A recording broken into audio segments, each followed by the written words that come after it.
Dog got me up early.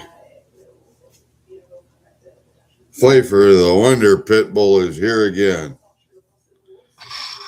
She may, uh, she may,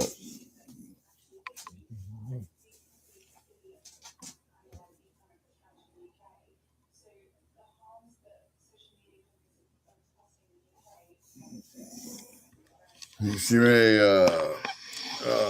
give us a little sass today. She may talk to us a little bit today. For some reason, she wanted to get up early and go outside and go to the bathroom. Usually she can wait until I get up at 8:30, but no, 6:30 this morning. Now, why she didn't get up with my wife when my wife went to work at 5:45, I don't know, because sometimes she does that. Not this morning. And I may have to take a gun case over to Mesa City Glass and have some glass put in it. But you know what I got, don't you? I have a new book.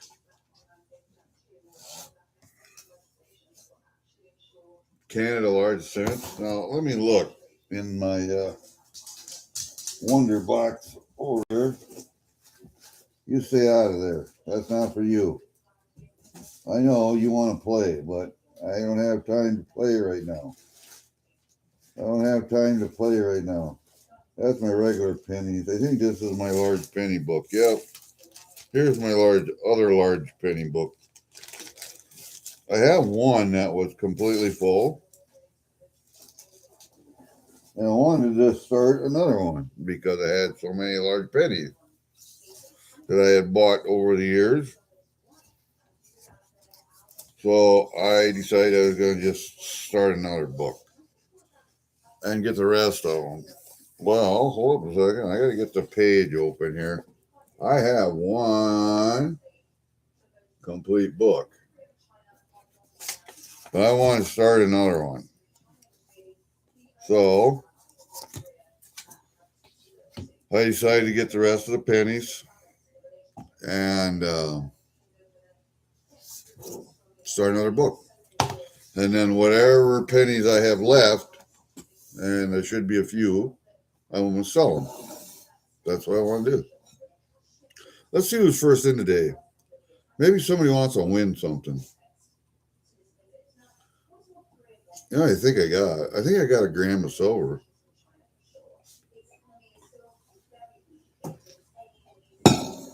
If somebody wants to come in this morning, let me see, what do I got in there? I got a whole bunch. I got a whole bunch of Grammys in here.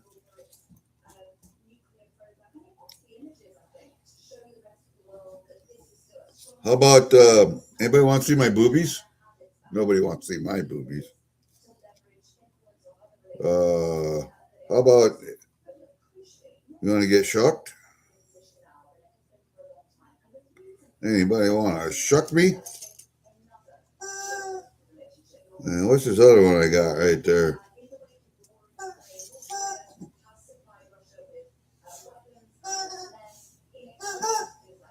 Oh, that's a Postal Drift. Oh, that's a 1/10 ounce Postal Express. Postal Express Mint. I might keep that one.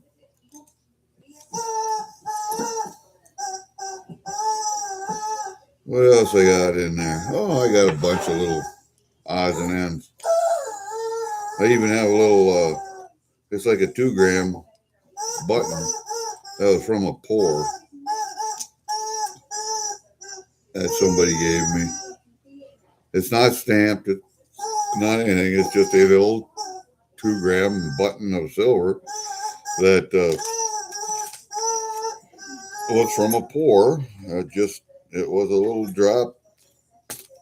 drop off to the side. See that little bugger?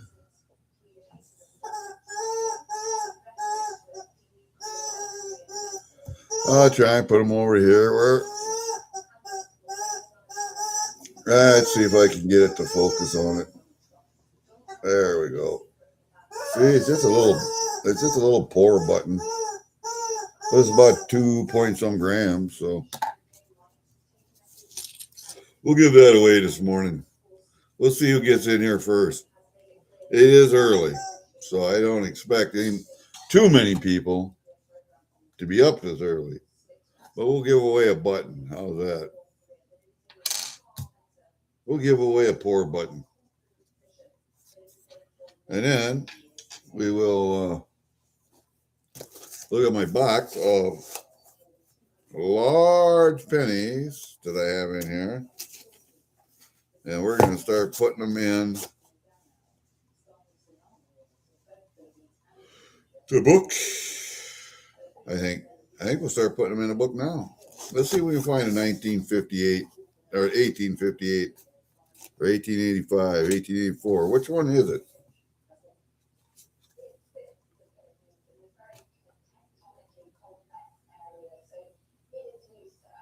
1858?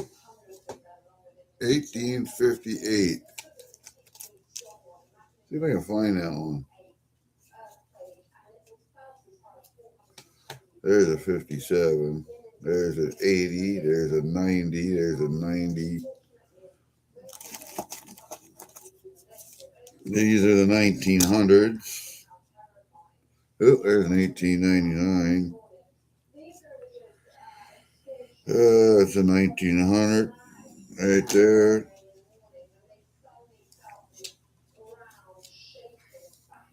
$1900, and $1900. So there we go. We got the 1800s for the new one. Let's put the 1900s over there. Now let's open up this box. Open up this box and start taking them out. Let's see. Is this the oldest one I got? Oh, maybe the box is backwards.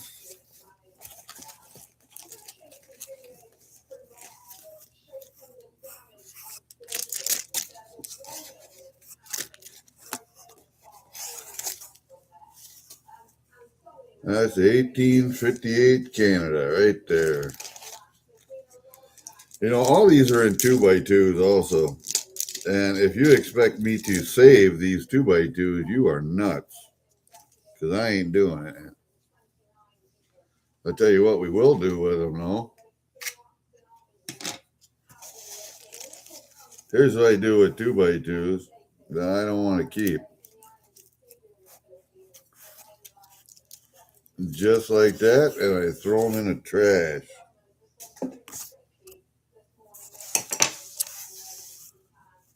Here we go. That's the start of this book right there.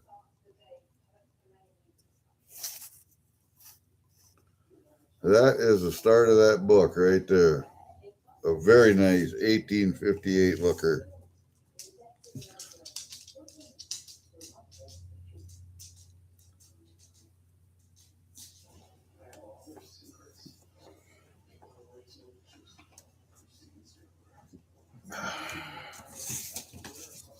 And there we go to start. All right, what's the next one? Is an 1859. Is an 1859. Do I have that one right here? Well, look, I certainly do. And you notice I kept all these in plastic until I had all of the set complete.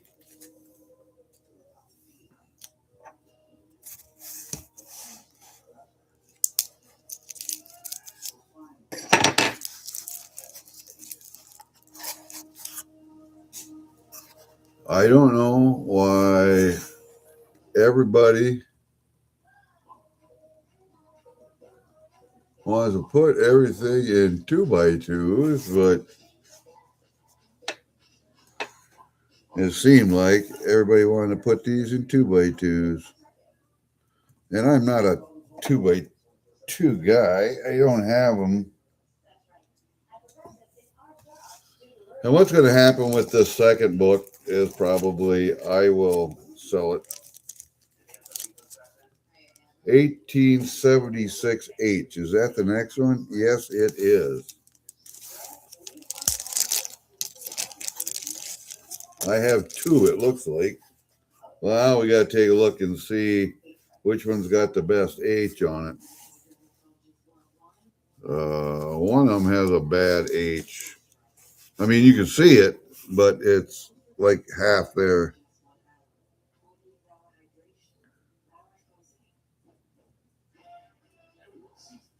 This one is a much better H here. This one we're going to save for sale. The H is there. I mean, you can see it, but it's not the best. So we'll sell that one. If somebody's looking for a book coin. I just happened to get this one. And it's not the best because it's a little toned, but it's a better H. So that one's going to go in there also. What's the next one we need to have? An 1881 H. Oh, that's an 1888. Ooh, do I have an 1881 H? What's an 1888 doing there? That's way out of whack. There's an 1881 H. How come that 1888 without a sequence? That doesn't make sense.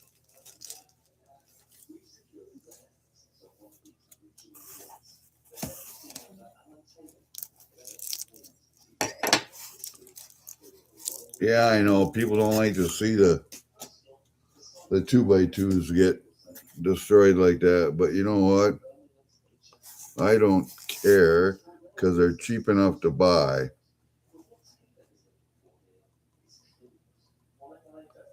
There you go. An 1881 H. With a really nice H, too, I might add.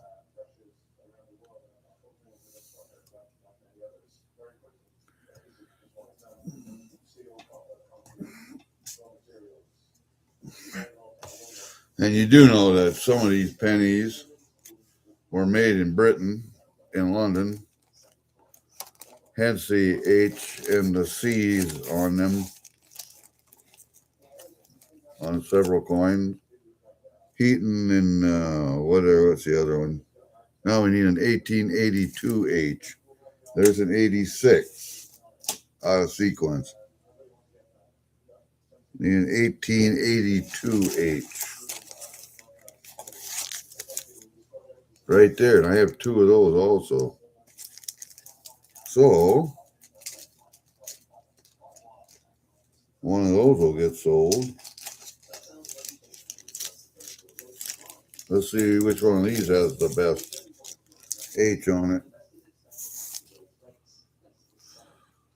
Oh, that one says bad H on that one. Let's see. Let's take a look. Oh, that's got a really good H.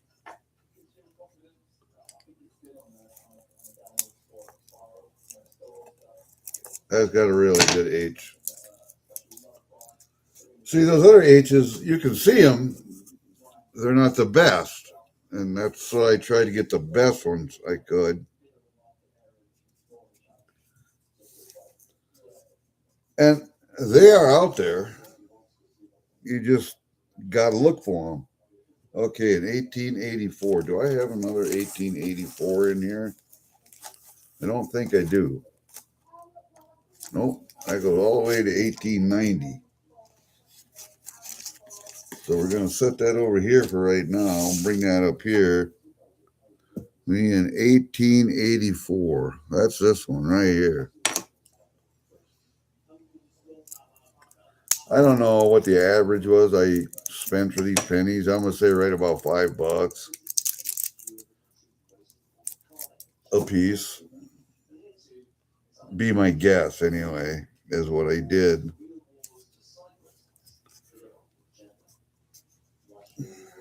Okay, and now we're down to 1886.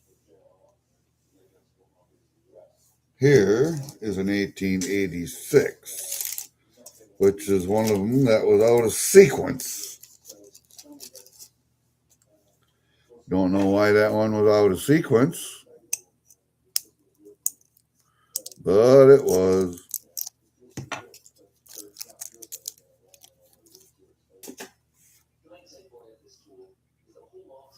So you will probably see this book probably up on Mama T's, or I might sell this one myself in 1887. So that's got to be in here then. In 1887, no. We're in the 1890s. There's a 92, 95, 96. Oh, am I missing one? 1898 H. 97. Why is that out of sequence? There's 1900. 1900 H.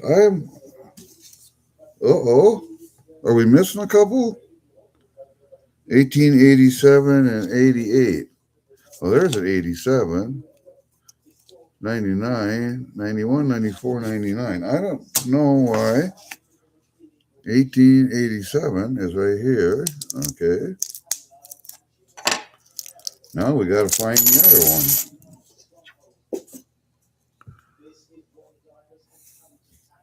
Uh-oh. Tarragonsu, good morning. And Cumulus. Yeah, I have 2 sets of them now, I think, but we're going to put these in the book and see if I have them all. I may be missing 1 or 2 yet. Hey, Tarragonsu, you were the first one in this morning. You're in Canada, though, right? I got this thing for you. This is a silver button off a pour. It's 2-point-some grams. You just won that for being first in this morning. I have some Canada cents. I think I can put this in a thank you card and mail in a regular envelope. Unless you would rather have a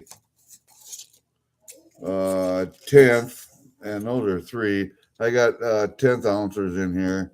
I got this one right here. I got that one right there. They're a little flatter. I can put in an envelope. They wouldn't show up as much. I think I got 1 10th ounce square one too. Otherwise, the rest of them are Grammys. But you can take what you want. I got you can basically see what I got, but there's a Walk in Liberty over there. There's a Money Metals Exchange, or yeah, I think it says Eagle, United States of America on Eagle. There's a Who Wants to See My Boobies? Who Wants to Shuck Me? There's all kinds of them there.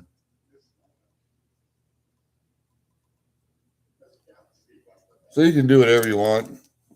But I started out the morning by saying that I was going to give this pour button away. And it is silver. I mean, I tested it. It's just a little button from somebody that was pouring. I forget who it was that sent it to me. But you can do what you wish. You were the first in, so you got it this morning. Oh, here's 1888. Let's see. Is that the one I'm needing? Come here, you. Where you at? Yeah, that's the one I need. That's why I couldn't find it. It's laying over there separate because it was out of sequence.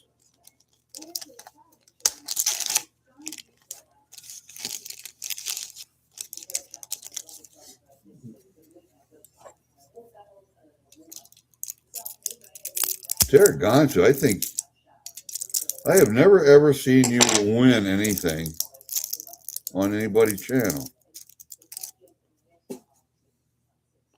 So I might be your first. That's a bad looking coin, but it is a coin. It's a book coin, so come here, you. Let's see if we can get you settled down so people can see you. Look at that. It's a bad looking coin.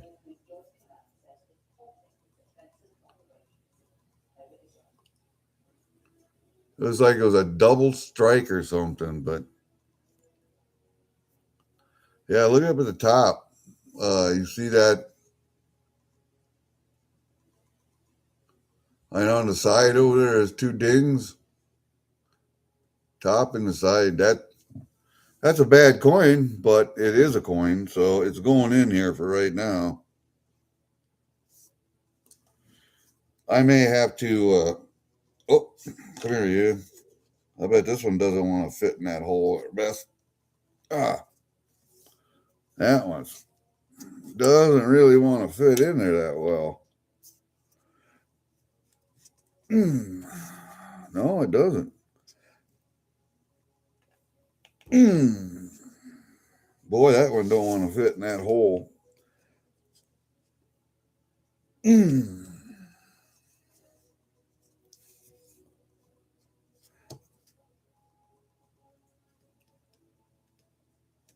Oh.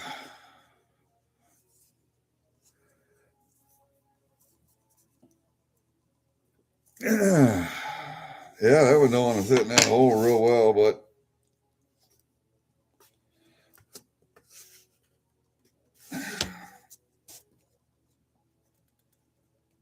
it's in there.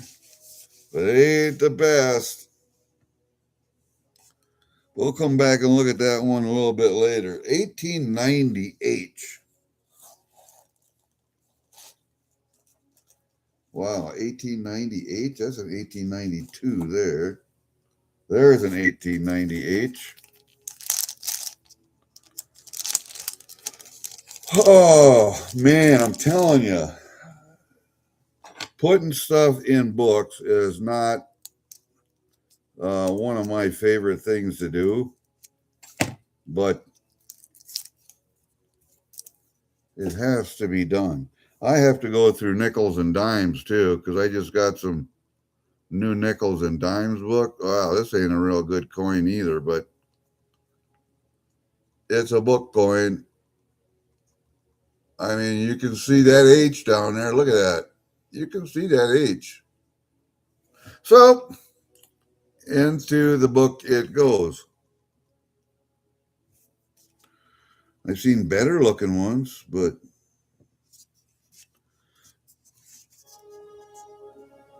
all right. Then what are we looking at? An 1891. Got that one over here. That was one of those that Fervid found me. Fervid did find me some of these, so I got to thank him for that.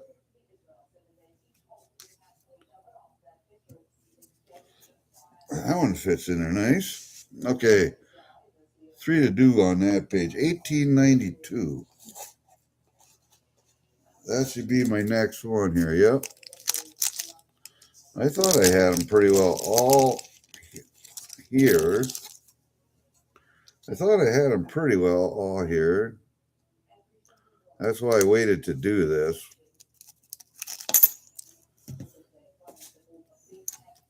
Yeah, Pfiffer the Pitbull is here, and that's why the trash is up on the table.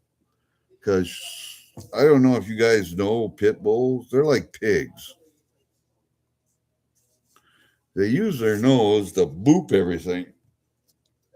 And she likes to go through trash because she's a trash hound. She's a food hound. 1893. That one should be in here also. Oh, that's a 95. Hold up. Why is that out of sequence? Uh-oh. Am I missing an 1893? Oh, don't tell me I'm missing an 1893. I got a 94 right here. So we're going to have to look for that 93. I'm pretty sure I had them all.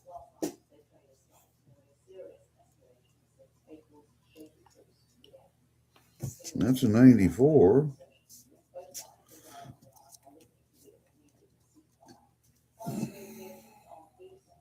All right.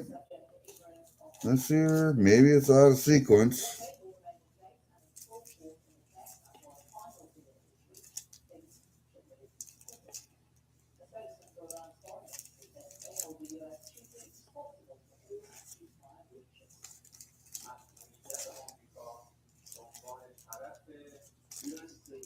Wow, I don't see it.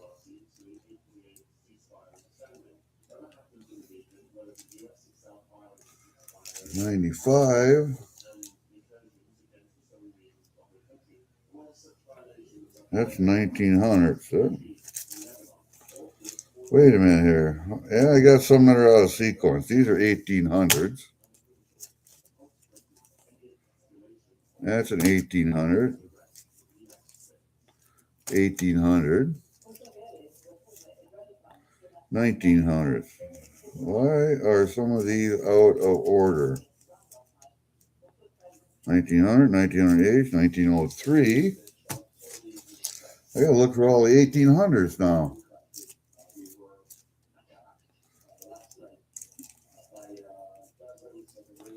You know what? It looks like I went from one end to the other end, so it might be down here. No, that's 1920. 1919, 1918, 17, 16, 15, 13, no 14, 12, 11.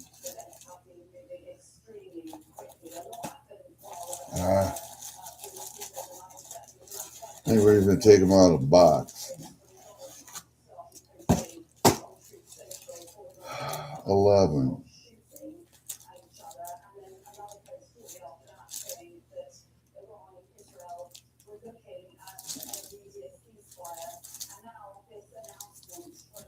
Wow.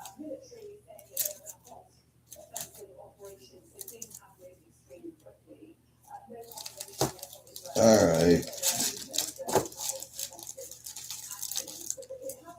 Might be over here. All right. What am I looking for? I'm looking for an 1893.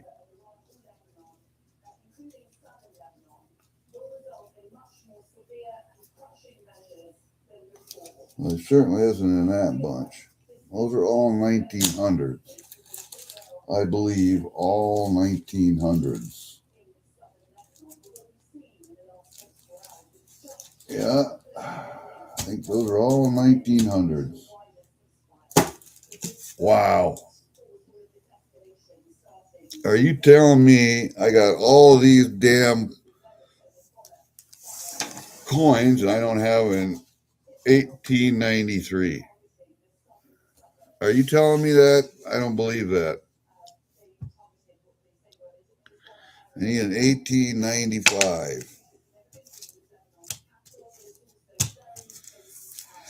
And I got two of those also.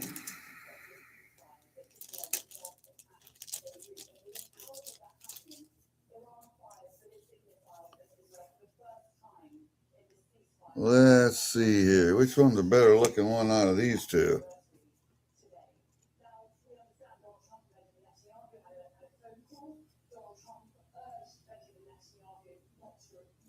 That one's kind of thin. Wow. The light off of these things. That one looks a lot better. This one looks a little thinner. This one looks better. 1895.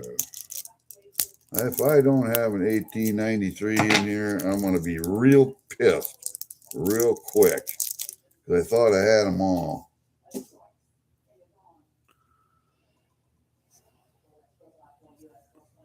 See, this one looks pretty good. That other one looks a little thinner.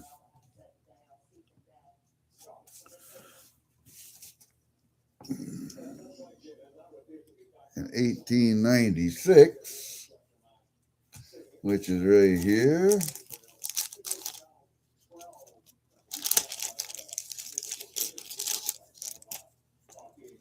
We will see about that 93 as we go through these. 1896. They don't look too bad.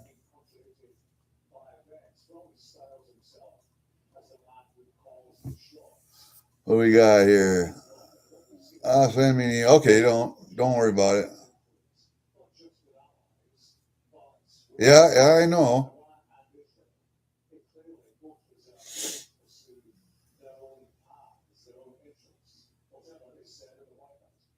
Yeah, I know. It's not a key date. The H's are the hard ones to find, and the earlier ones are the worst. I'm going to tell you, one of those early ones, 1858, I paid some good money for that one. And we're looking for an 1897, and there's one right there. I try to keep these things all in order, but sometimes that doesn't work when you're busy and you don't have time to. You just stick them in a box. Uh-oh. Come on, there, plastic. Too much plastic. It's a little dirty, but it's not bad. I mean, as far as the coin goes, oh, come on. Quit being a dick. See, the C on the cent's pretty war. Back at a 7, but it's still readable. So that one goes in the book.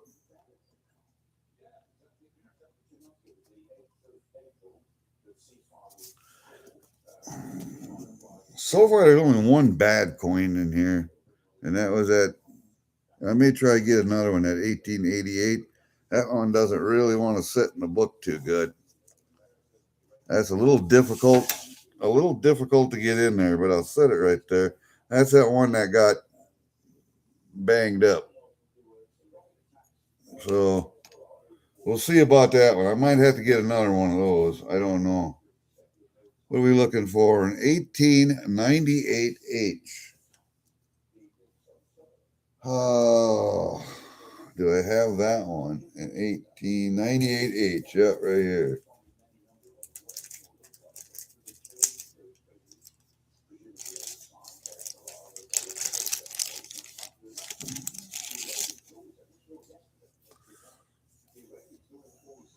Huh. We'll see what this one looks like. A lot of times those H's are what gets worn off, and they're really hard to see. Like that one H, it says a bad H down here. At 1876, half of the H is gone. The top half is there, and you can see it. You know it's an H, but you can't see the rest of it. The bottom half is kind of gone. And see, this one's got a little ding in it too, right there. On the N and the T. I don't know if that goes all the way through to the other side.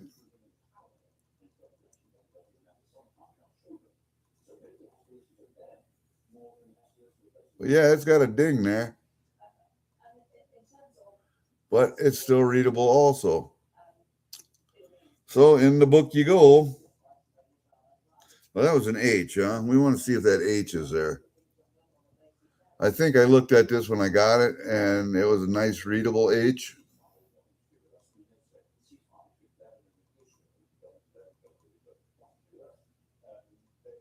See it down there?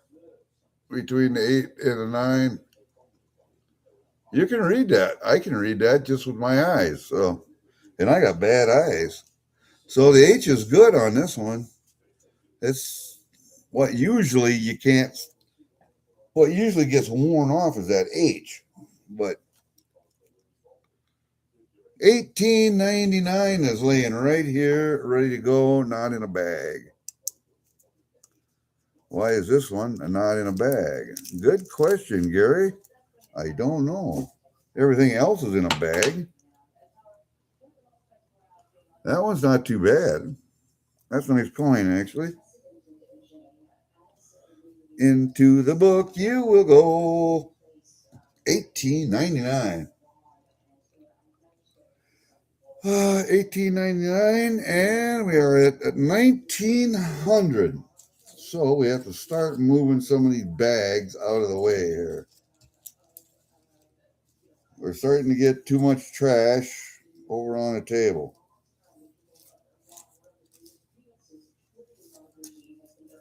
You know what I do with all these little bags, right? I save them because I can reuse them. Put individual coins in that are in capsules that don't have any clamshells or anything. But that's what these are good for, to protect them in a drawer or a safe or wherever you got them. Ammo cans, whatever. But yeah, the little cases for the coins, they're to protect the coin. And then I put them in plastic to protect those cases. And then sometimes I put them in double plastic. It depends. But okay, these are what I have extra so far. 1895, 1882H, and an 1876H. Both of them have bad H's, and we'll take a look at those when we're done here. We're looking at 1900, aren't we? And I'm thinking that one was down here. But we're going to have to look. There it is. 1900, right there. And then we start into the other ones over there. And we have two of those bad boys. So let's take a look at these and see which one we want to put in a book. Got a little wear spot on the C and the E there. She don't look bad.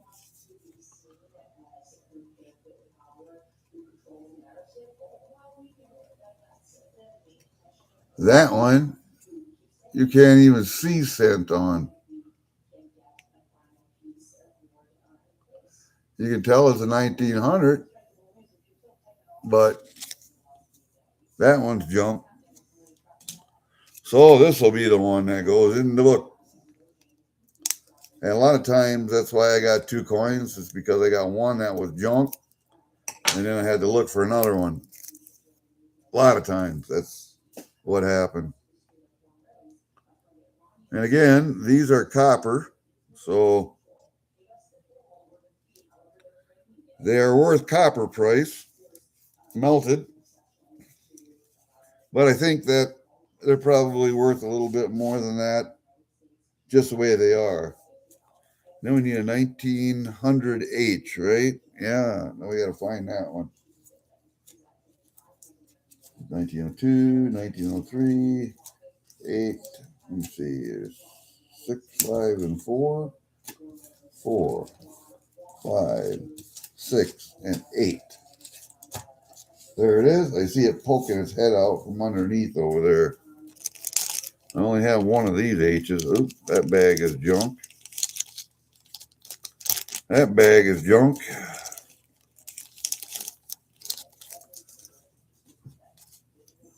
I don't know. It don't look too bad.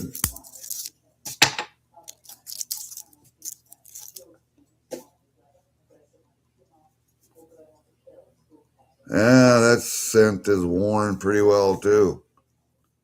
If you look at it.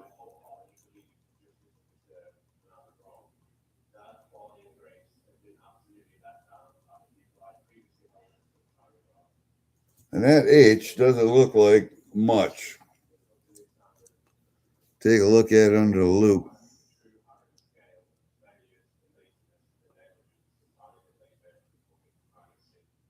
Nope. That one's not going in a book.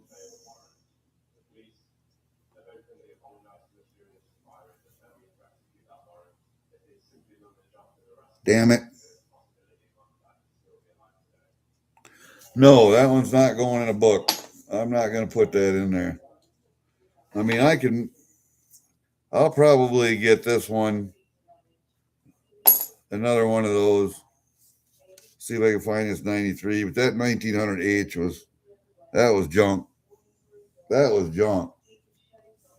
I'm not putting that in a book. I'll melt that. Fuck that.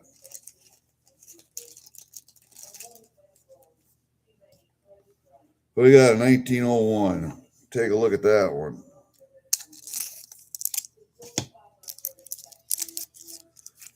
And a lot of times they put them in these 2x2s and they write on it and it's make them look so good, but that one's all right.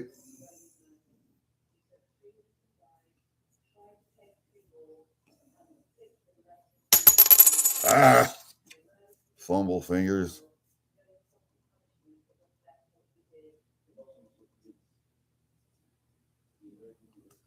Why does it always want to focus on my shirt, not on a coin? See, that one's not bad there. That one will go in the book.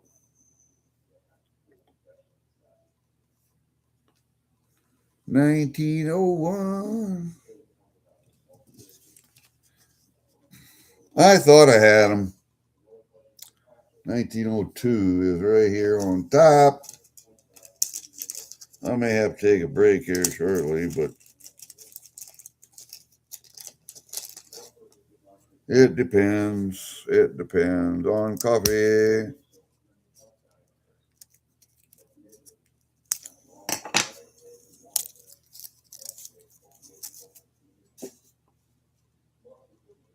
That one's kind of worn too, but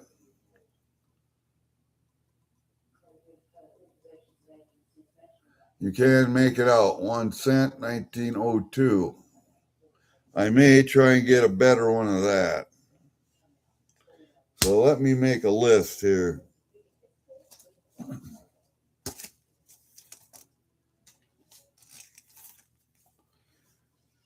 What do we need? Do we need an 18?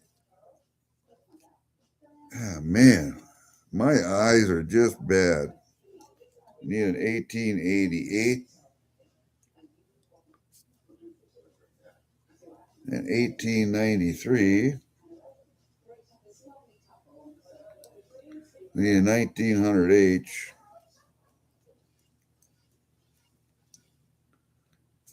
and I think we're going to do a 1902 because that one's pretty bad. All right. Let's look at a 1903 and see if this one's any good. Put you over here.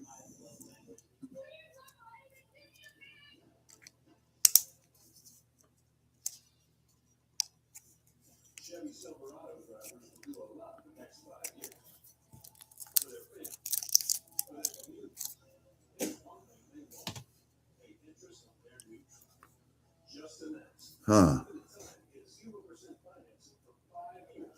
A little dark down here on the one corner, but that's all right. That one's all right. That one can go in the book. All right, 1904. What do we got here? Why are the 1800s the better ones out of the bunch? The 1900s are the ones that are worn like crap. They get more usage, maybe? Went through the hands of more people? That 1904 looks pretty good. That's almost red.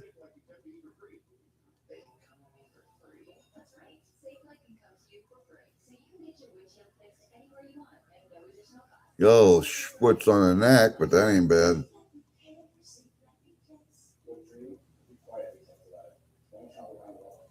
Okay. 1904.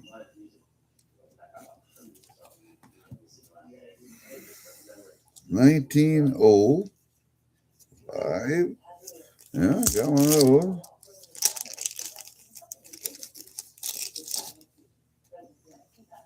It really bothers me that I need that many coins yet.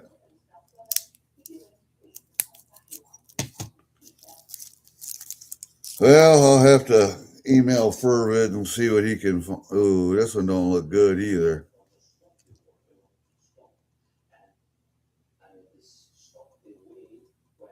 I don't know.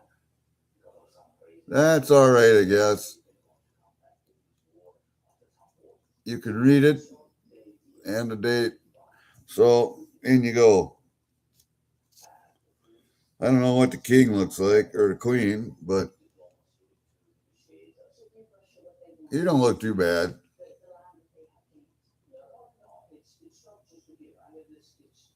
Quit focusing on my shirt.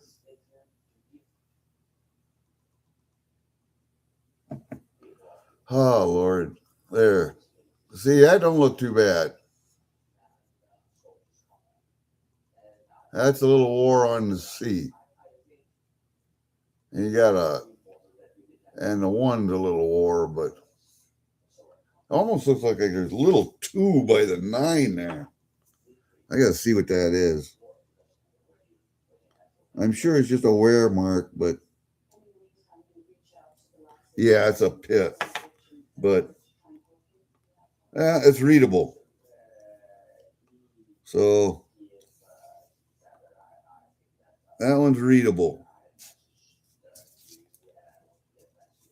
1905, 1906. 1906. Let's go. Let's get the rest of this book filled. Oh, I got 2 of those.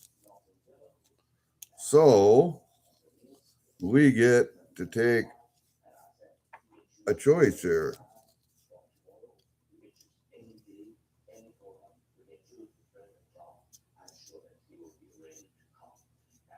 Well, that date's a little weak.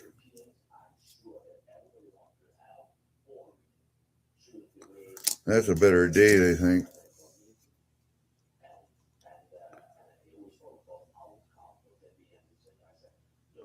Yeah, this one's a little weak here. This one's a little weak. It doesn't show up real well in the plastic.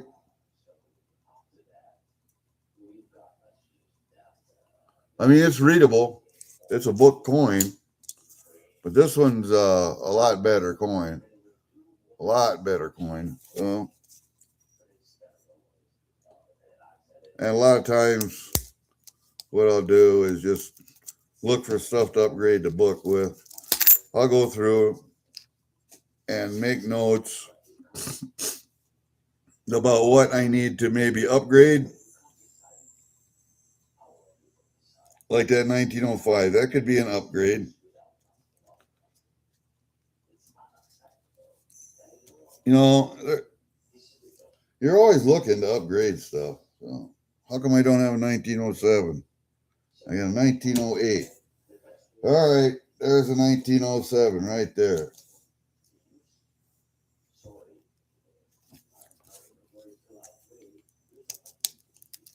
I think it's one of them that Furby found me. So he's kind of picky. They should be pretty good.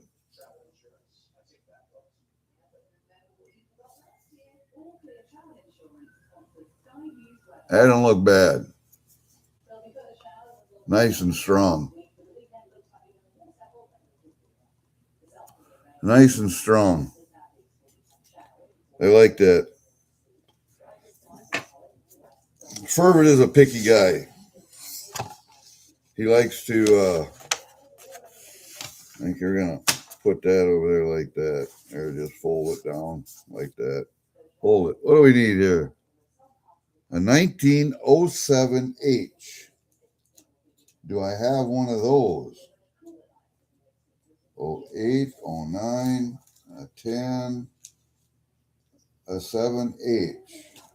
How come that one was out of sequence? And that's another one of those Furwood got me. So I'm hoping these H's are a lot of times the ones that are not the best sometimes. Come on. Oh, that's got a nice H. Look at that. Nice strong H. Yeah, that'll go in there.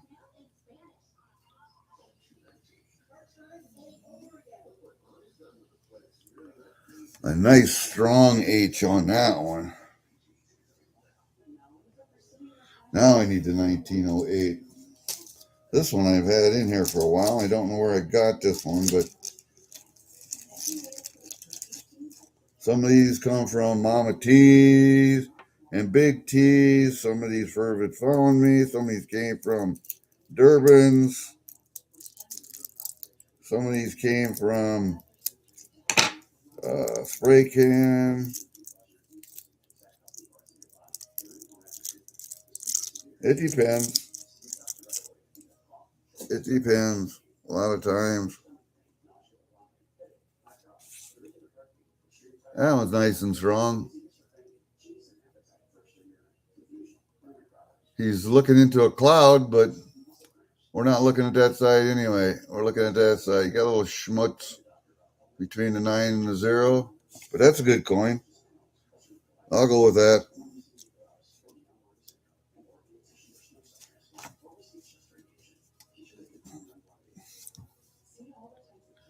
All right, 1909. This is one that I don't know about this one, where this one came from, but I can usually tell the ones that Furwood finds me because they're pretty strong coins. He's kind of picky about stuff. That's a nice coin. Uh-oh. Phone's going off. I think it's time for me to wake up. Time for me to wake up. Where I usually wake up. But the damn dog got me up today. That's a nice strong one too. What's the date? 1909. Nice and strong. Nice and strong.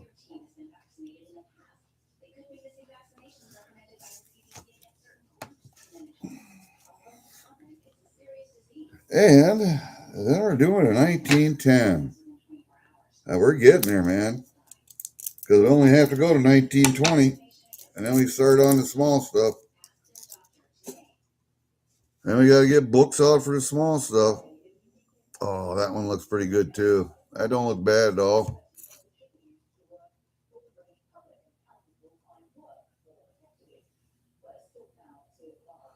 Little schmutz, little toning, but not a bad looking coin. Well, I don't know why it doesn't want to focus on it, but wants to focus on everything else.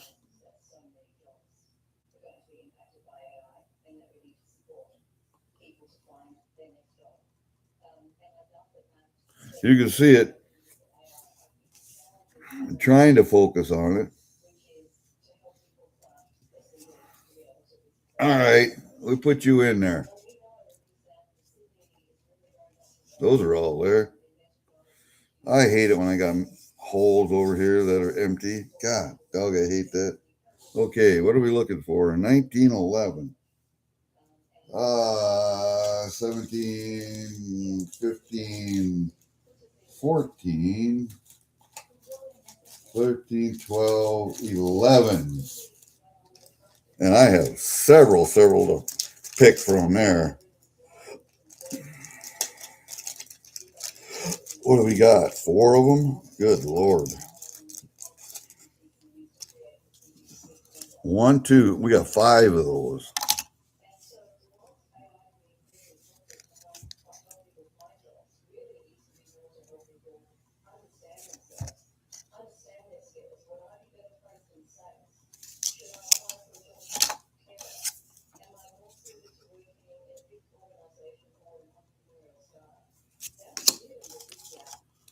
That one had a little white schmutz on it.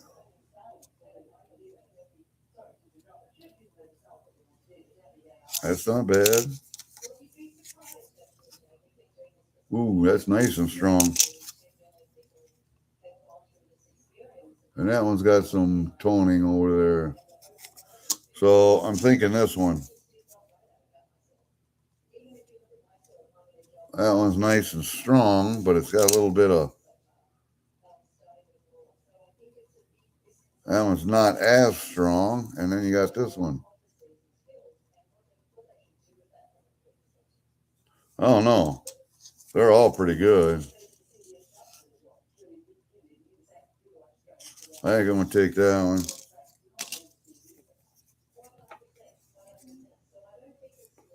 King looks good.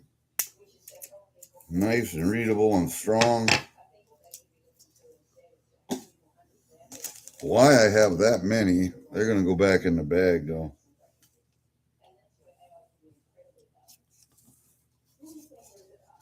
Why I have that many, I don't know, but I do. Okay, so they're going to go back in a bag, keep them all together. And they're all pretty good coins too.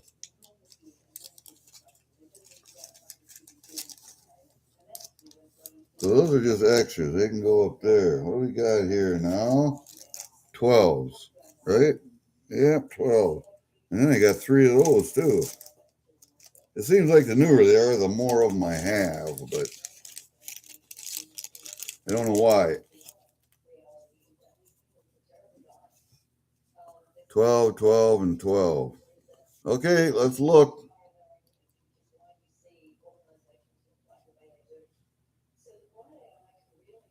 Not a bad coin.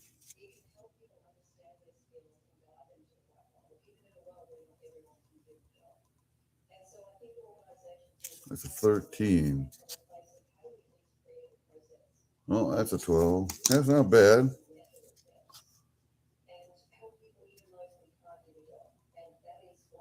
A little weak on a 9, but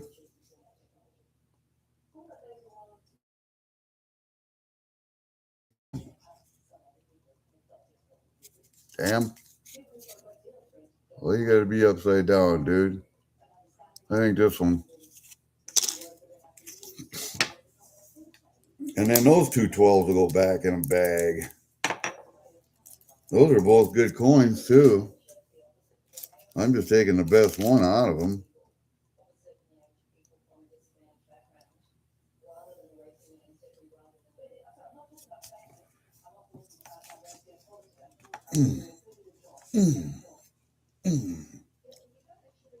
The 19th. Oh, we got to put these back in a bag.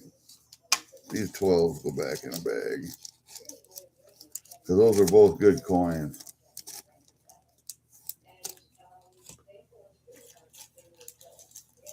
And then there are other people who need large pennies. So I'll get in contact with them, and I got 3 of these here of 13s. See what this 13 looks like. Oh, that looks good, don't it? See what that 13 looks like. Upside down, of course.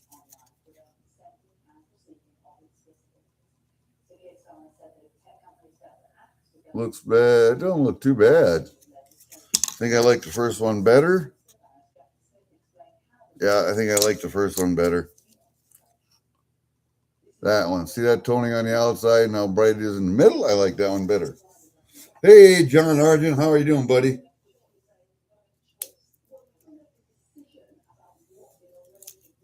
We're just filling up a book today. I thought I had every damn large penny I needed.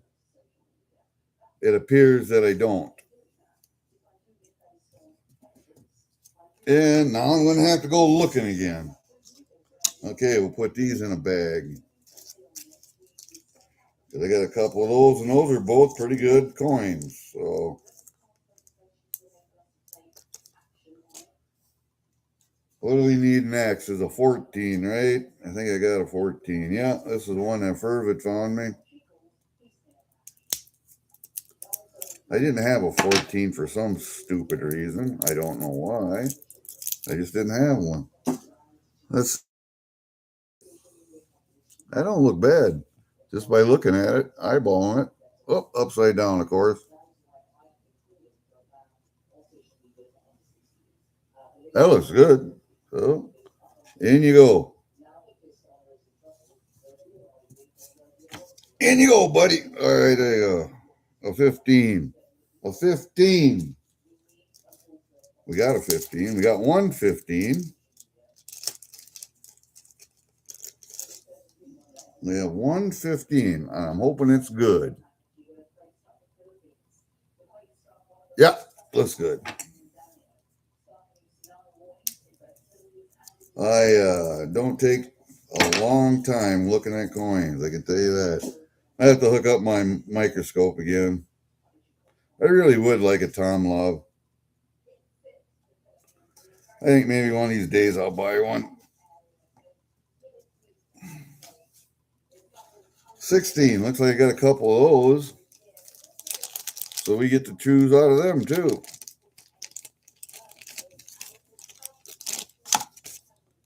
Throw that bag over there. All right. What do you got here? I don't know. I don't like that one already. I don't like that. It's turning green up there already.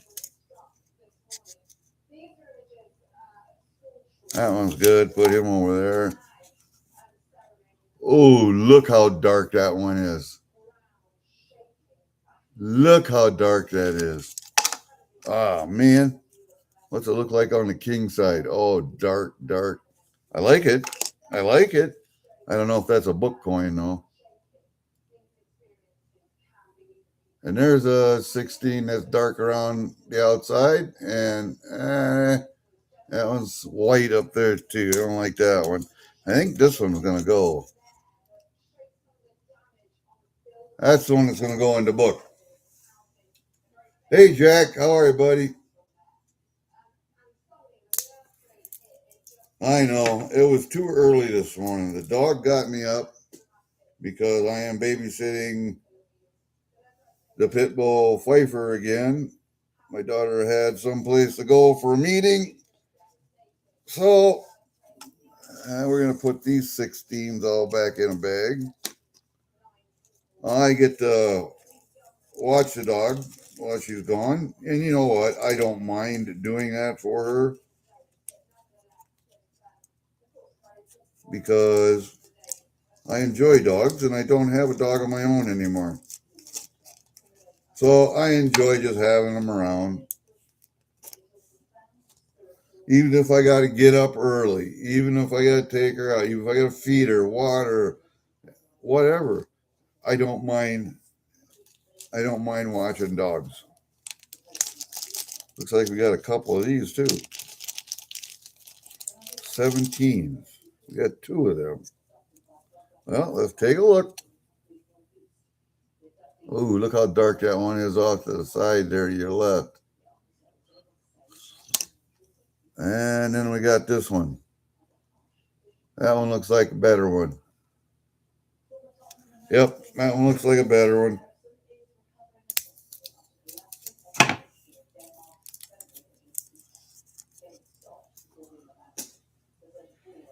Oh, I don't mind that one. I don't mind that one at all.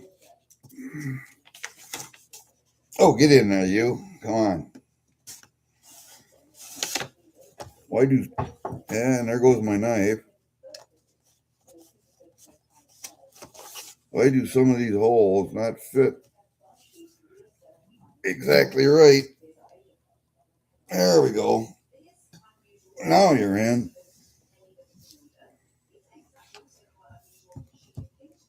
Sometimes you got to be a little more forceful with them. AK 18. Where are we at? It looks like we got two 18s also. So this 17 can go in a bag. Because that's a pretty good coin yet. We got a few extras, that's for sure. But if nobody wants to buy them, they can always be How come I got one that's in a flip? That's unusual. All right, let's look at this 1918. See what we think of that one. Not the best as far as legibility goes, I can tell you that. How about this one? That one's not bad. Let's look at that first one again, see if it'll focus on it. It's not bad. It's just I don't like the toning on it. And we'll see about this one right here. This one's in a flip, and I don't know why it's in a flip. Here, let me take it out. I hate the goddamn glare.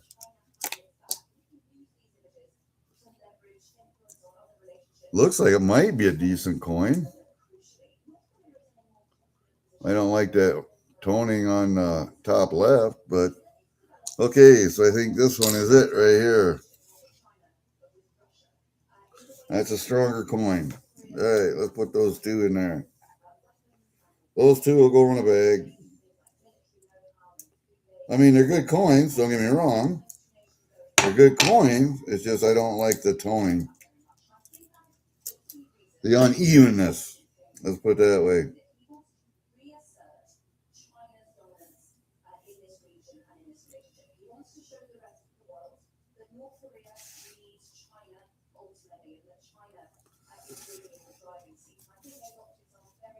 $18 is in.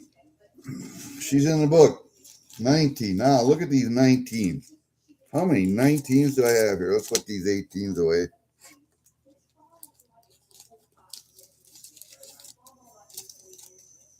Put both of those 18s away. Okay, 19s. How come I got so many 19s? And what was the other one? 13s. Yeah, I don't know why.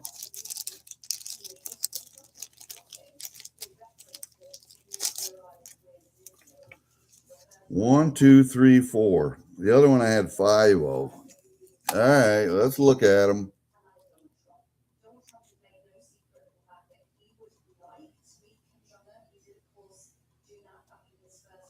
Not bad.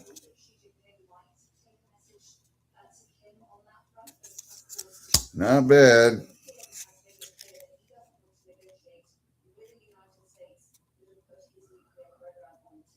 That one's really strong with the dirt. Kind of like that one.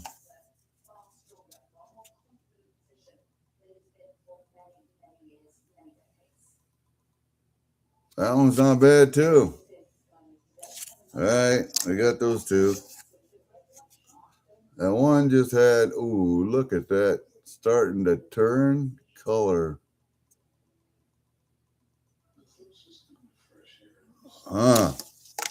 That's that fourth one again. Awful dark.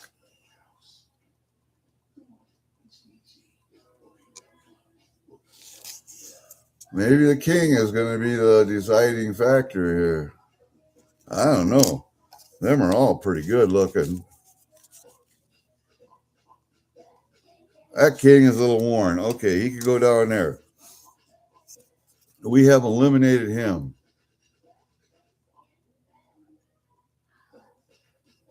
Oh, that looks good.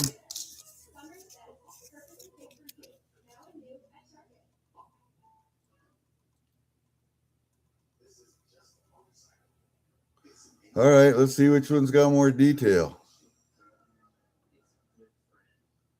His crown band is a little worn.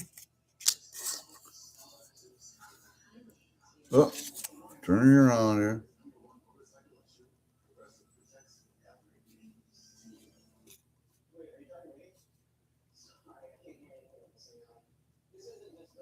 More detail in his crown band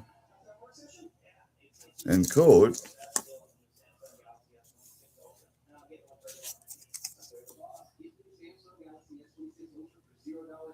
Crown band is worn. Okay, so this one right here, it is.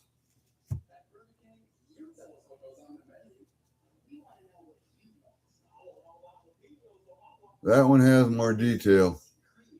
Present. And that side looks good. So that's the 1919 right there. That's the one we're using for the book.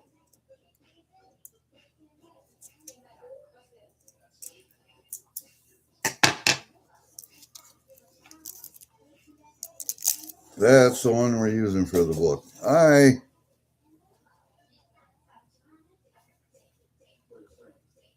kind of like the detail in the crown and his shoulder, his cloak.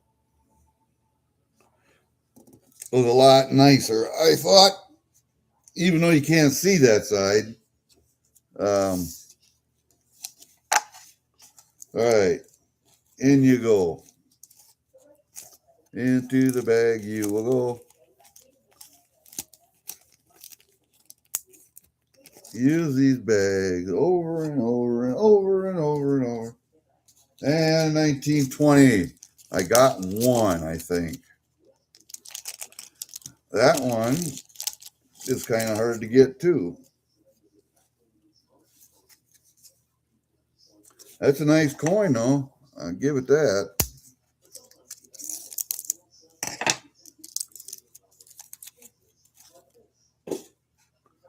Yeah, I know people don't like it when I cut those 2x2s, but see, there's not as much detail in the crown, the cheek, the coat because it's worn. But that side's pretty clean, nice and strong. A little bit of schmutz up there between N and a 1, but that one's pretty good looking.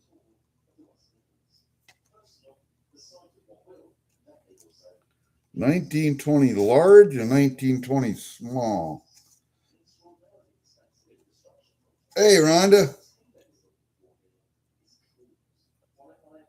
Yeah, Jack, they're cents.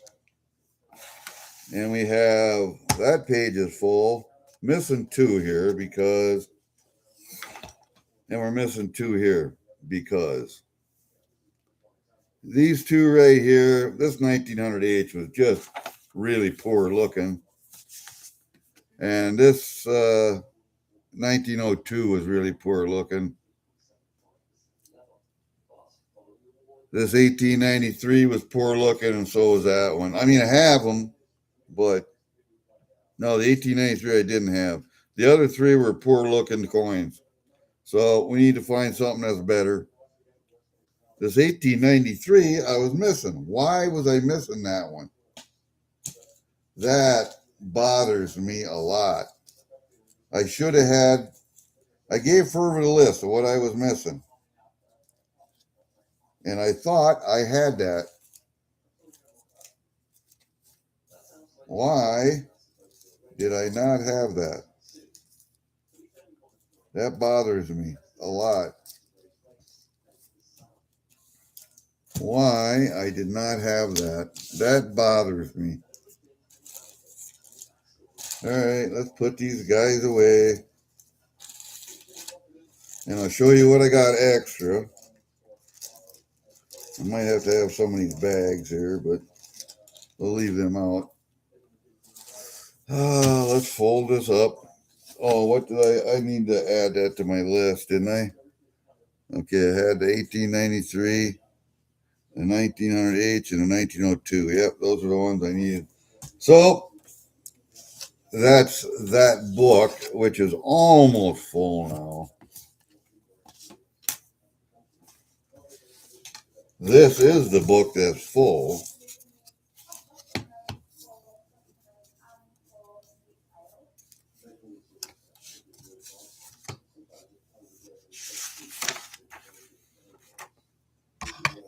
That book is full.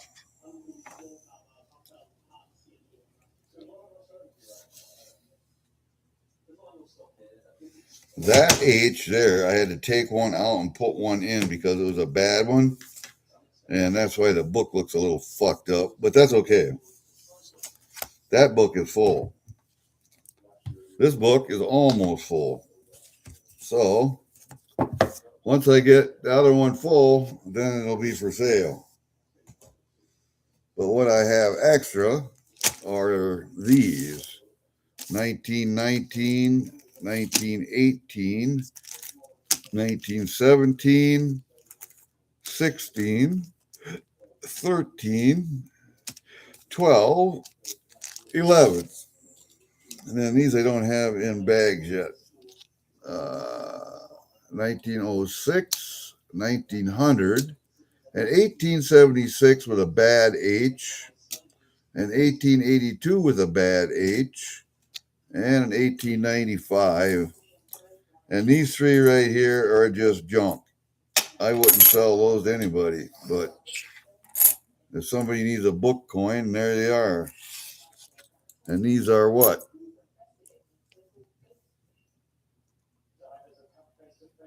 And you can tell why I wouldn't sell them to anybody.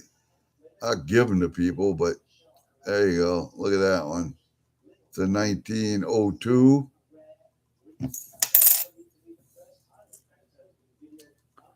This one right here.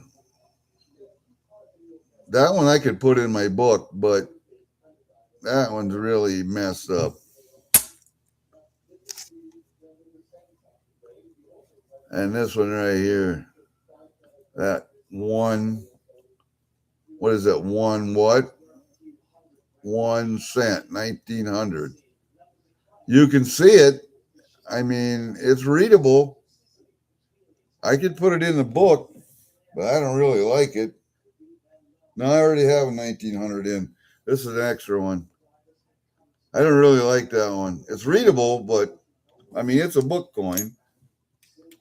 Not my book. These two I probably wouldn't sell. These are junk, I think. That one's junk. Somebody took a hammer to that one or something. And that one you can't read. I wouldn't sell that to anybody. I would melt them first. Throw them in the copper pile. That's where they'll go. Just in the copper pile. These right here probably need bags. I mean, I'll put them in bags, but I don't particularly care for them. And I might have extras of them and, you know, this and that and the other thing. But I'm not...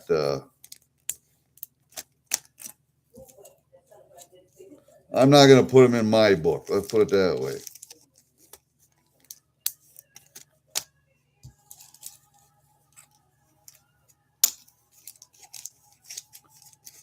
The ones that are loose right here, I'll put this one in a 2x2 and put it in a bag, but I'm not going to. And then these will probably go up on Mama T's. These are junk here. Those two are junk. They can sit over there. This one I'll put into a 2x2. Let me see. Let's get a 2x2 out here. Do I have one that'll fit that? Yeah, I got one that'll fit that. I reuse these too sometimes.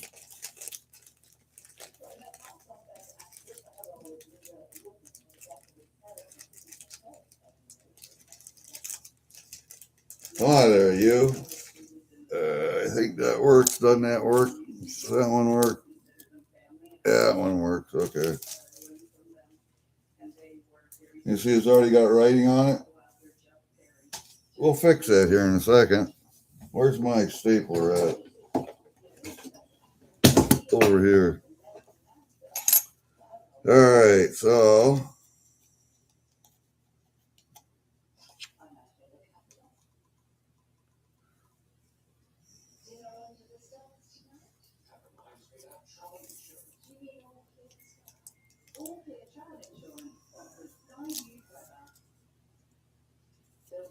Uh-huh.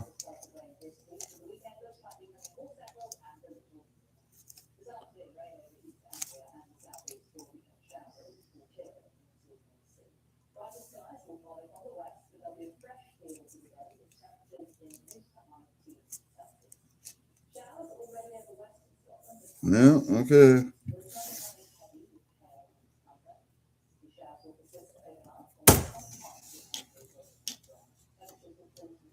All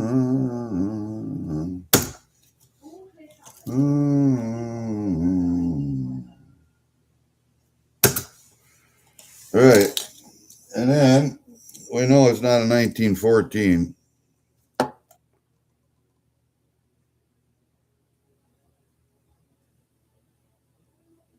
So we white out the 14, wait for it to dry.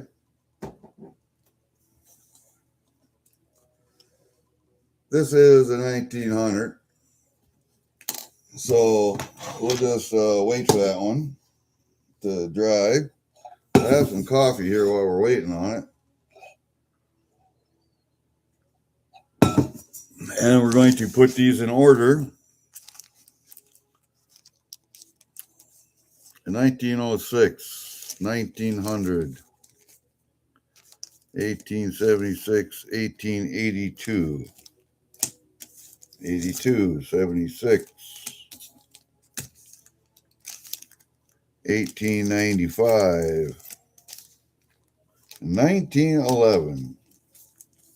Okay, so we got what here? 1906. You know what? I don't know why they have to be so stupid and turn in these bags, but I don't like them like that. I want to be able to read them when I go through them.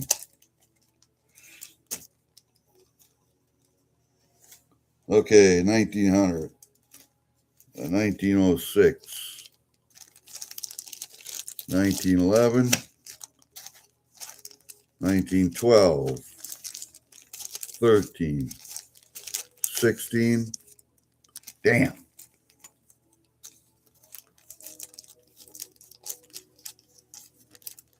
Turn, you turd.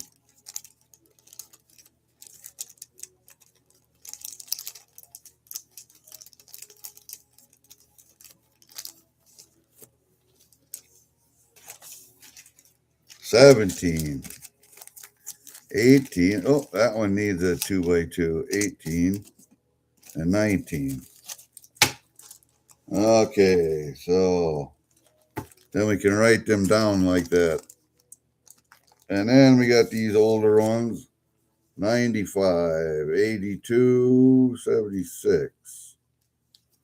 So 95, 82, 76. And this 1918 has to have a 2x2. This is a 1900.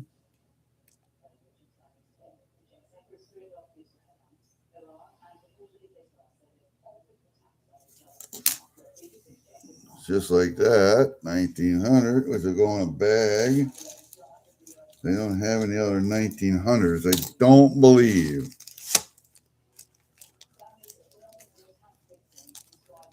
No, there's a 1900 right there. So, in you go with him.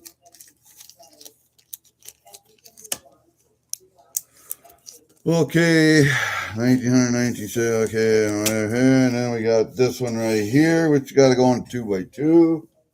So, let's find another one. Let's find another one.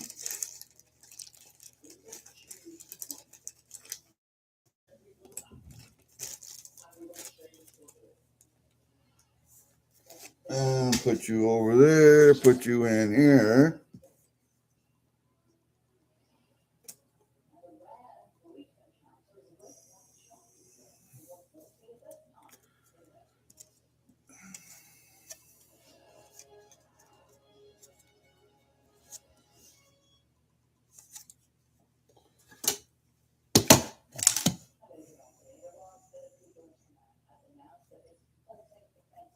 I'm not quite as anal about stuff as Block is, but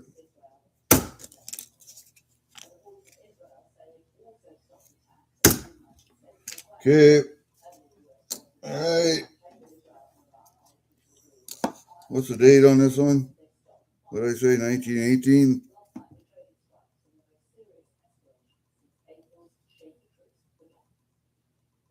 Yep, 1918. So I thought.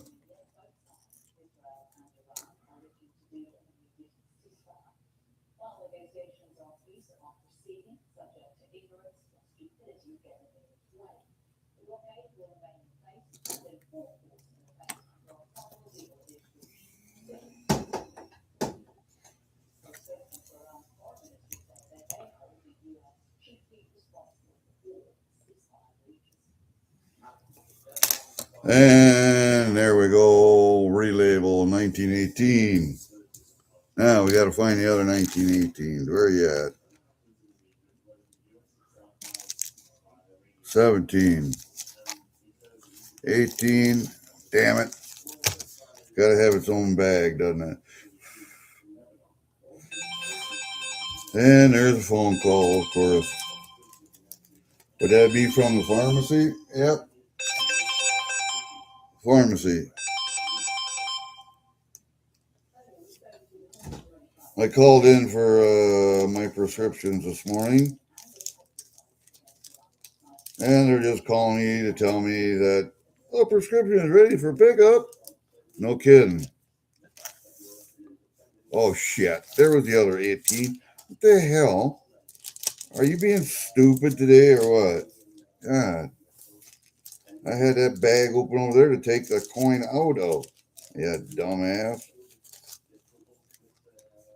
All right. There's what I got extra. Now we got to make a list of what I got extra. 1876H.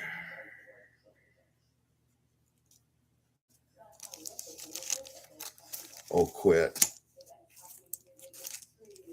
Man. 1882H.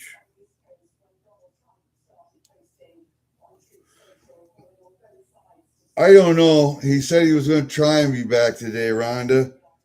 I talked to him, texted him what? Yesterday or day before? Yesterday, day before. And he said he'd been in and out of the hospital. And I kind of made a joke. I said, why is Diane not there to make you chicken noodle soup? And and I said, I hope it's nothing too serious. But he didn't answer me then. Hi, John. What do we got? 1895. 1895.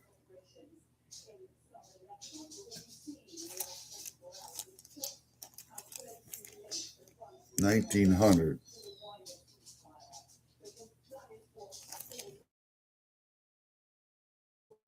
Just wait, Jack. I'll get to you here in a second. 1911. 1912. 1913. 1916.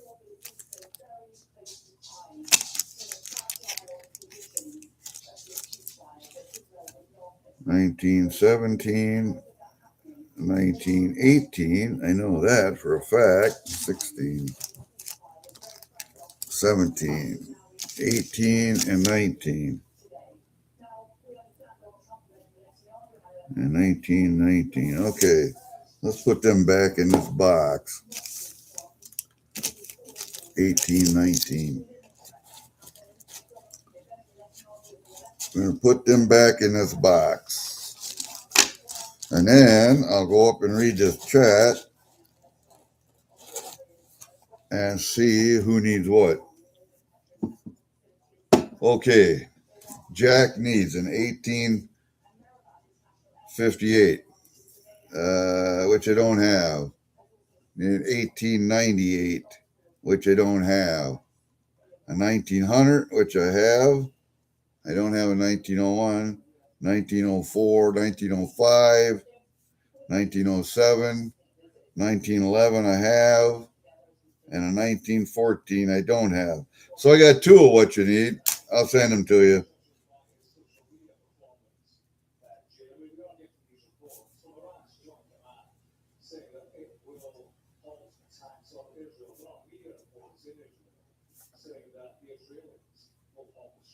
Jack, drop me your address in my email. Give me an address, and then I'll send you these two. 1925, you say? That's a key date for the penny, though. Yeah. And I got to go through the penny book next. No, dimes and nickels next. Yeah, because I got the books for the dimes and nickels finally. So now I got to go through them. Good. Okay, Jack, is that all right? Email me your address. I will send you these two anyway, the 1900 and the 1911. Okay, I got need. I don't know if I'm going to go to Mason City today or not. I got to take a wood gun case over there to get glass in, and I don't want to take it over when it's raining. And it rained yesterday afternoon, last night, so I'm not real sure I want to do that. Email. Okay, I don't need this note anymore. I got email Steve looking for silver yet this morning, so I got to do that. I got to email Steve. He said something. I locked up a win on his on the stream last night. I locked up a piece, and I don't go on there. And he said something about he trusted me to do this or that or the other thing. And I'm wondering, do I owe you any money? Do I have something else locked up that I forgot about? I better check. So I'm going to email him today and see what that deal is. Yeah, these two pennies here, they just go into the copper pile because I wouldn't sell these to anybody. I really wouldn't. If somebody wants to buy them, that's fine, but I wouldn't. Really, they're not the best. I mean, I was going to put this one in my book. It won't even fit in the slot because it's been die struck with something. It's like somebody put a socket on there and hit it with a hammer. That's what it looks like. And you can see it's dinged up right there and dinged up through her face. I don't know. I wouldn't sell that to anybody. If somebody wants to buy them, fine. I'll sell them to you for $1. But I wouldn't like to do that. So we'll put those two books in here. One finished, one almost finished. And then when I do get them finished, I'm going to sell that whole book. And I don't know what I'm going to charge because I know what the book costs to order it. And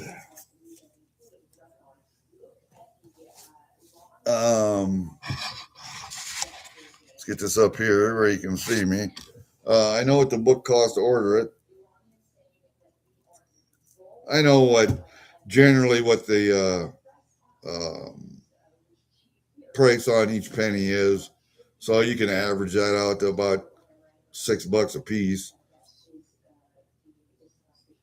$6 or $7 a piece, about right in there. And multiply that by however many coins, plus what the book cost to order, and postage, and there you go. That's what you got. It ain't gonna be much, but it was kind of fun putting it together. It took me 2 years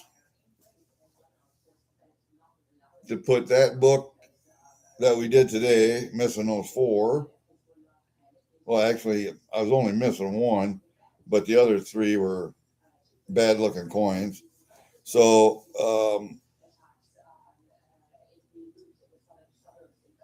that one complete book, and then the other one that's almost full took me 2 years so far. I don't know. I might be able to find the other four pennies, but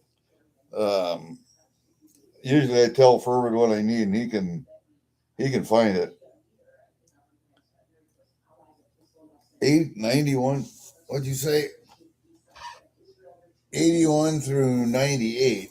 81 through 98. Well, I got those two bad H's if you want them. They're not the best H's, but they are H's, and you can make them out. But that's an 1876 and 1882. I got an 1895. So those three also. All right.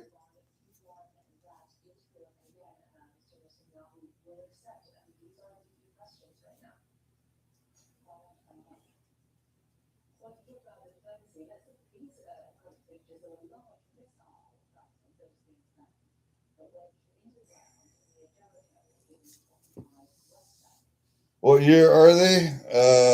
1876 H and 1882 H. Those two are bad H's. You can make them out, but they're not the best H. Like the top half of it's there and the bottom half's worn off. But they are, I mean, they're book coins. You can make them out, you know what they are. I got the 1895 also. And then you said you wanted a 1900 and a 1911. I got those two. So that'd be 5.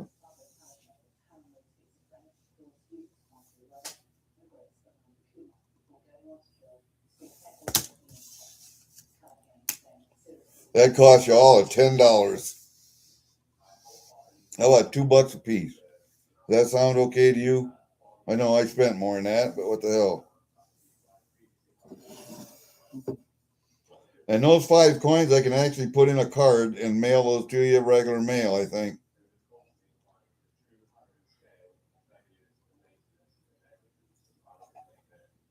I might have to put 2 stamps on, but yeah, whatever. I don't know if I want to put tracking on that or not. I probably should. I don't know. I might be able to get away with stamps and just tape up the envelope really well. 1882 H and 1895. Okay. You don't need the 1876 H then? All right. You don't need that one, so that's 4 of them.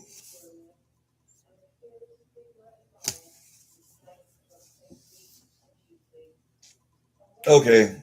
I thought so. I crossed you off of that one. Alrighty. Well, now what do we got to go through? Oh, shit. Look at this bunch right here. You know what these are? No, they're not little pennies. They're not big pennies. These are Newfoundland bank tokens. And I got a whole pile I got to go through. I mean, a whole pile. So we might do that next.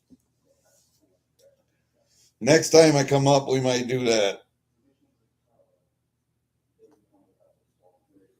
Because I like pre-Confederation coins and tokens. I really do like pre-Confederation bank tokens and bank coins. And these are all, what are these? All New Brunswick? No, not New Brunswick. See, some of them are large, some of them are small.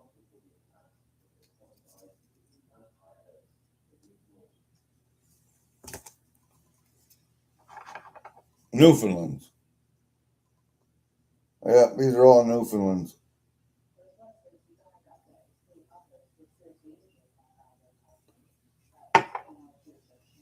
1890. I got some oldies in here. 1885. I got a pile of them I got to go through. And these are just the pennies. Newfoundland had nickels, had a lot of nickels, dimes, 20-cent pieces, quarters, 25-cent pieces, 50-cent pieces, and $2 coins. I'd have to look at my sheet, but I think there were $2 coins also. 2 quarters, 3 or 4 20-cent pieces. And Canada actually had a 20-cent piece at one time. I think 1 year had a 20-cent piece. 1 or 2 years. They had a 20-cent coin. I think it was 1 year. And that coin is about $200, $250 if you want to buy it. I found a couple for $250 a piece. No auction today. I didn't think so. I did not think so, but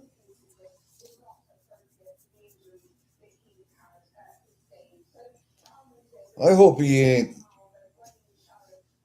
having heart problems again.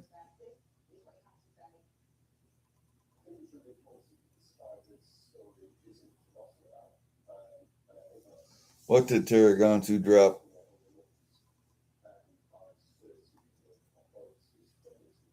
Oh, Gooma's email. Yeah. I can type it in chat too.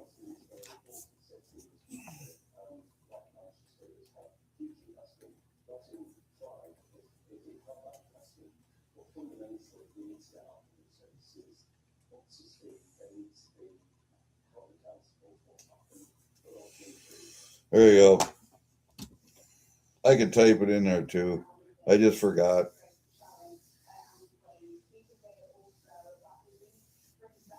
$1858 and 1871 had the 20-cent pieces. I knew it was 1 or 2 years. I forget which. And then I don't know why they tried it at one time. 1858. When was Canada confederated?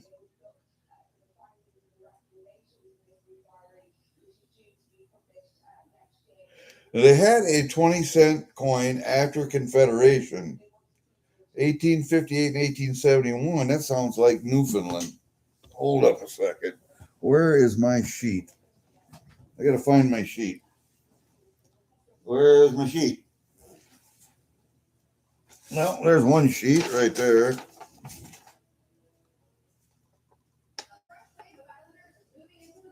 It looks like the 20-cent piece in Newfoundland had 1, 2, 3, 4, 5, 6, 7, 8, 9, 10, 11, 12, 13, 14, 15, 17 years of 20-cent pieces. The 25-cent was only 2 years. And the $2 coin was 1, 2, 3, 4, 5, 6, 7, 8 years. Newfoundland by far had the most coins of any provincial bank. New Brunswick didn't have much. Nova Scotia, Prince Edward Island didn't have much. Bank of Quebec, Bank of Montreal, Bank of Upper Canada had more, but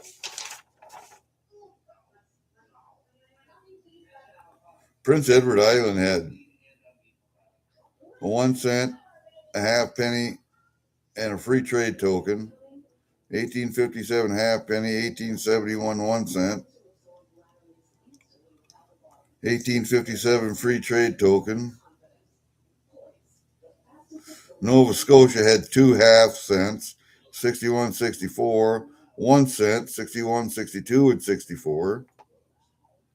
So even New Brunswick had 1 half cent, 1, 2, 3, 1 cent, 2 5 cent, 2 10 cent, and 2 20 cent. 62 and 64. Now, why they did that, I got no clue. But being provincial banks, Maybe they didn't see the need at the time, but it was kind of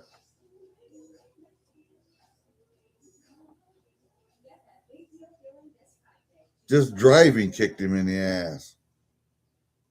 1960 or 1867 was Confederation. I got to write that down.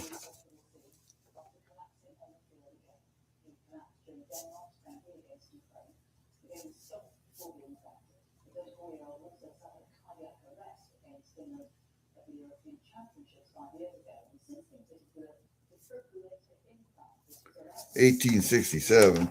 Now, if we look, some of these provinces had coins up into the 1940s. New Brunswick did.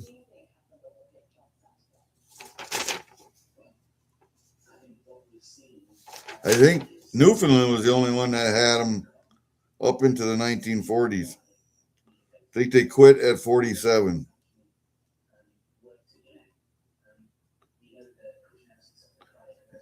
Yeah, they're dimes and 5 cent and pennies or 1 cent coins all stopped at 1947.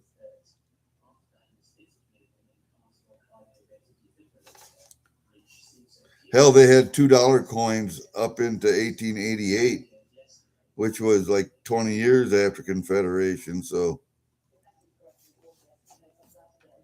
Newfoundland was a rogue. Newfoundland was a holdout.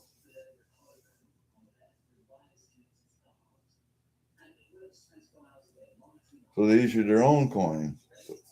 The provinces all joined together and confederated into the nation of Canada, but they were still issuing their own coins. I suppose that was because right after Confederation, the government wasn't set up to start producing its own money at the time. So the provinces still had to rely on their own coins, which would be my guess. But thanks, Rhonda, for telling her that. Yeah, he was starting to worry me there for a little bit.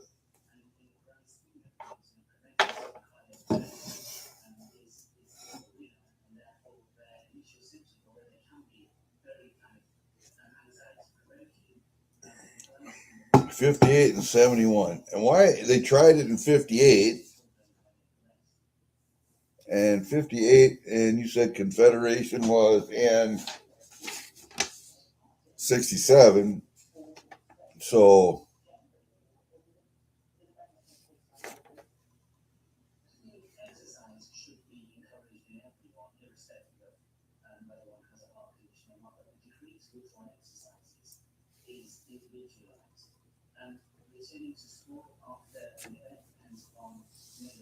(1857, 58, 58 and '71). Well, that was before Newfoundland issued any coins. That was before New Brunswick, Nova Scotia, or Prince Edward Island issued any coins. The Bank of Upper Canada was issuing coins at that time. The Bank of Quebec was. The Bank of Montreal was. And Anjou Province, Dubas, Canada, whatever that is. What is Anjou Province? Dubas, Canada. I have a coin, an 1837 half penny, that's what it says on it. It doesn't say anything else. Anjou. What does that mean, Anjou?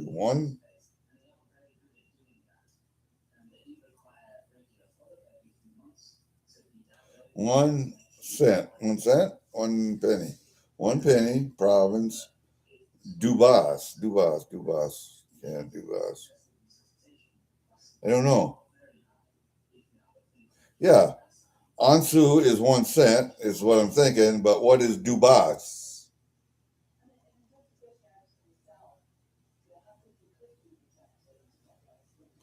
Province Dubas, Canada. Dubas. I don't know what that is. But that's the only thing on the coin. So Okay, Jack, thank you very much. I'll get that to you.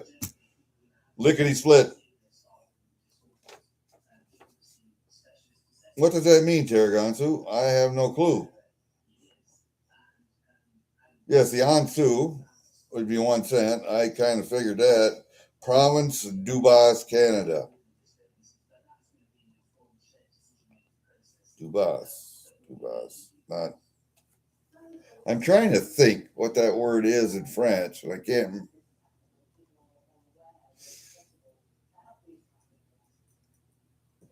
You base Lower Canada. Okay. What is Lower Canada then? When that because you have the Bank of Upper Canada, so you have a Bank of Lower Canada. I got to write that on here.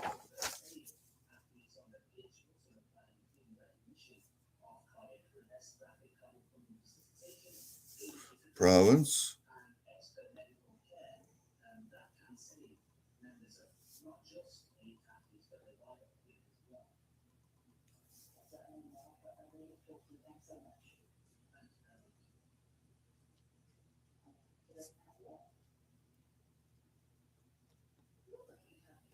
Did they have a Bank of Lower Canada that I'm not aware of? Huh.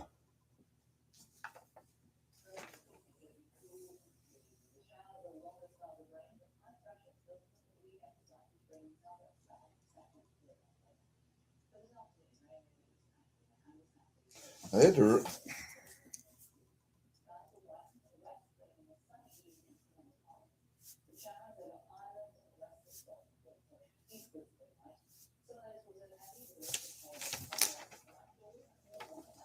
Huh.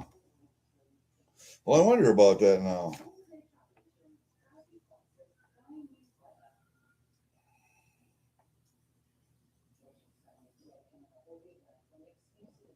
Okay, I wonder then how many actual coins they have. Because I got right here, I got one half penny. I have an 1837 half penny. Huh. From 1791 to 1841. Oh, now I really got to dig. I got to write that on here too. I wish I could take a screenshot and just save that, but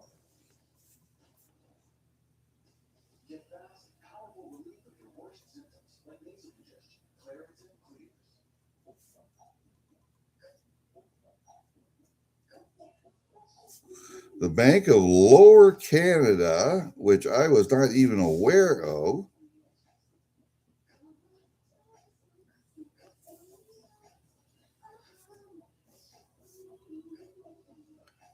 issued coins for the British.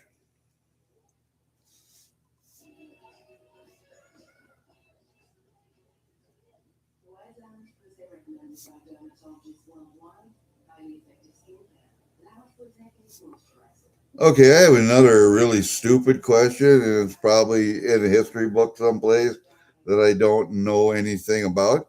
How come if Canada was first settled by the British, that Canada is French? Did the French then kick the fucking British out, settled in Canada, and then it just they were mostly tokens, yeah. But I got a half penny. Ooh, so I gotta. Let me just. Okay, I want to save that. That's coins in Canada. Okay, I know I have. I have their. I know I have their site saved.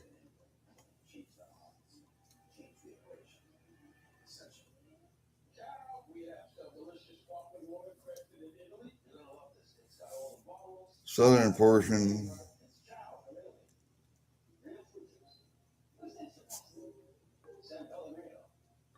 Well, I wonder how rare they are then.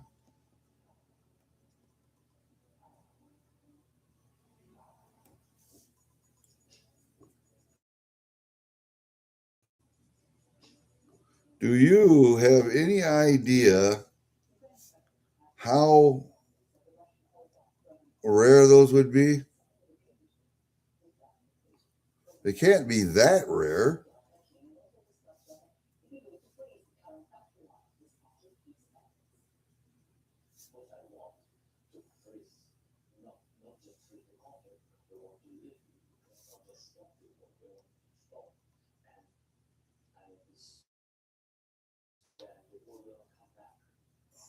And would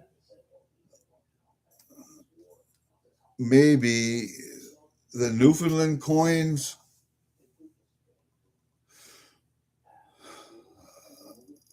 be part of those Bank of Lower Canada coins?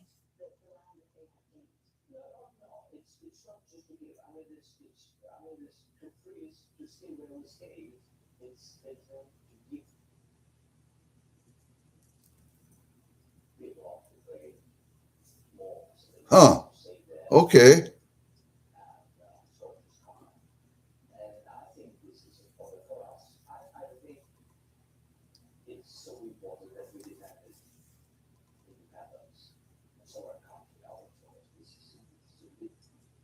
So what you're telling me is France just kind of butted in over 48 because France and Britain were vying for control of the New World, along with the Spanish, of course. And but the Spanish Navy wasn't that great. And actually, France helped us win the Revolutionary War, so by kicking the British out. But America, that remained kind of French, was down in the southern parts of Louisiana, down there.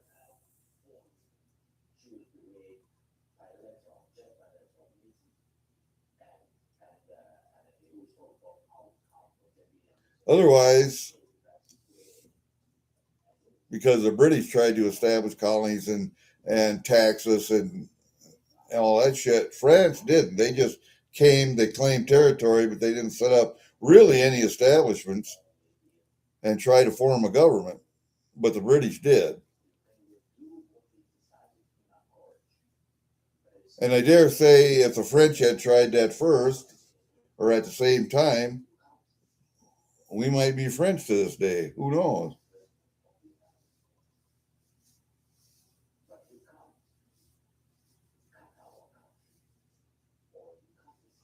The French moved south of the war. Okay.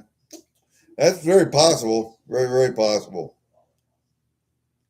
And then they just set up camp and kind of took over, where the British were still kind of fucking around up north. Yeah, that's possible. Or they were so um, preoccupied with the lower 48 that they didn't, they just said, fuck it, let France have it. And they concentrated more on the lower 48. It wasn't as cold here. So maybe the British just said, okay, well, let France have that coal climbing up there, and we'll go down here. There's just as much timber and everything down here. So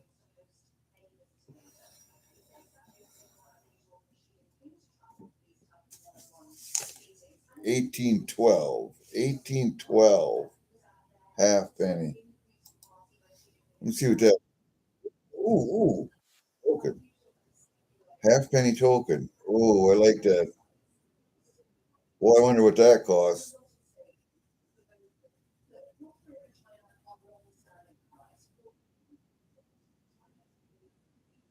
Wow, I like that. Who was the king on? Who's the king on there? Do you know? On that 1812? 1812. Who was the king?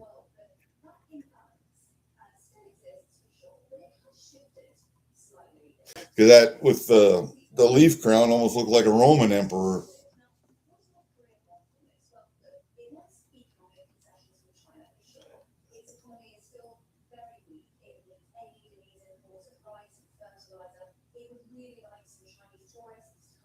Oh yeah, God. Hunter gatherers came over to the hunter gatherers. I mean, before agriculture was established anywhere in the world, hunter gatherers came across the Bering Land Bridge. Yes, they settled Canada, but they also moved south into the Americas and south into Central America. I believe, I believe, and dogs came with them. I was watching a YouTube video on dogs and dog migration, dog breeds, and how they were domesticated. I believe dogs were the first domesticated animal in the world. Period. Anyway, tracing the distinct lineages of dogs, one lineage, and all the lineages of dogs were developed through human migration, where humans migrated to. Their dogs were bred and modified for their specific purpose in their specific region. So, dogs came with natives coming across the Bering Land Bridge.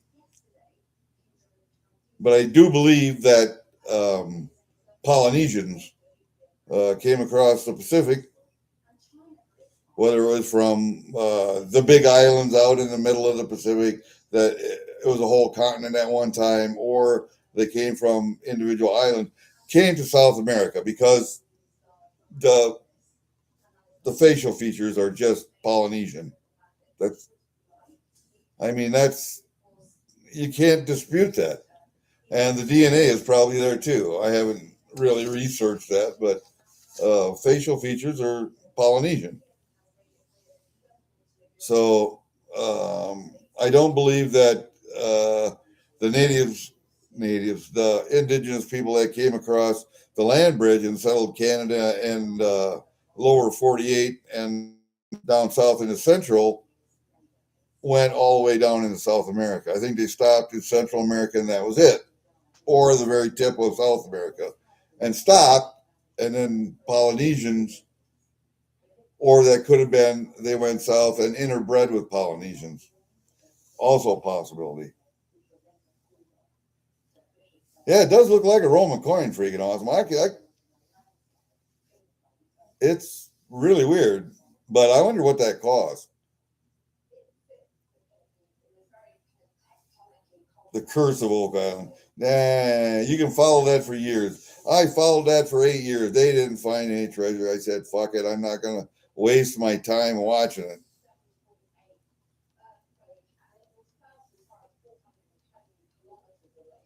Yeah, yeah, they found this, they found that, and they ain't found any goddamn treasure. What I want to see is a Knights Templars stuff that they brought from the New World through Scotland to the island. I want to see that. I want to see that found. They haven't found it.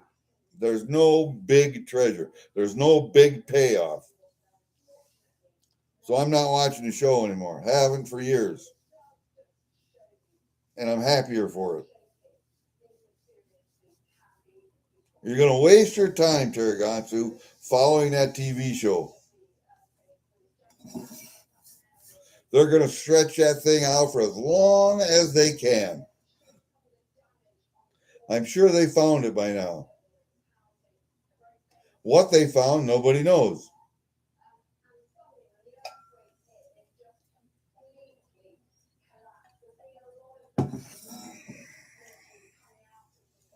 So I quit watching that show. I started watching Forged in Fire. Hi, JJ. I started watching Forged in Fire. You want to know why?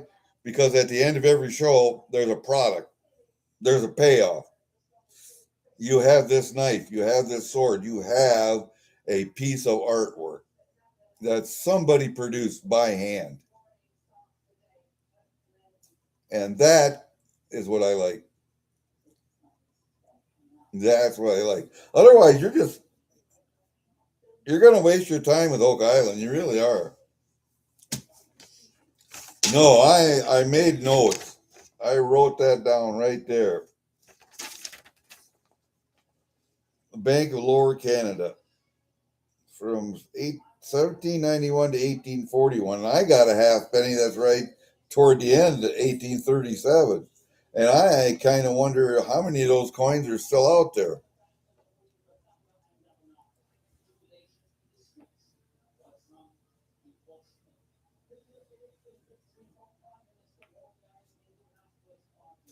The Bank of Lower Canada issued coins to the British colonies covering the southern portion of present-day Quebec and Labrador region, other Newfoundland and Labrador. But how come, I mean, you hear more about the Newfoundland coins province, New Brunswick, Nova Scotia, Prince Edward Island, Bank of Upper Canada, Bank of Quebec, Bank of Montreal. How come you don't hear much about the Bank of Lower Canada? Why is that such a well-kept secret? Now I have to get more. Now I have to get more of them.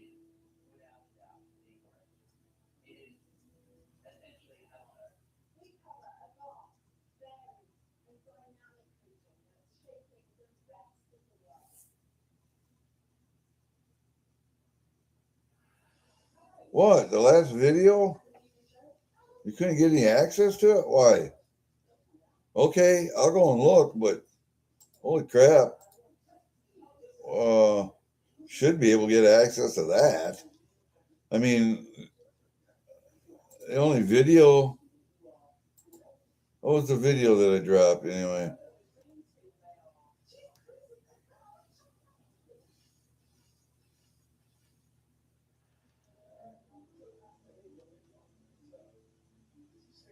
Was that on the 5th? Yeah.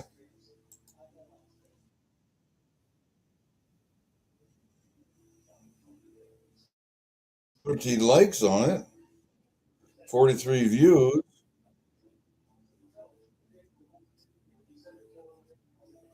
I don't know why you can't get access to it.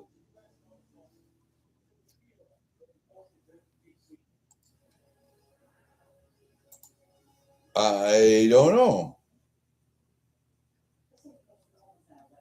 They blocked it for music. I didn't have any music on it.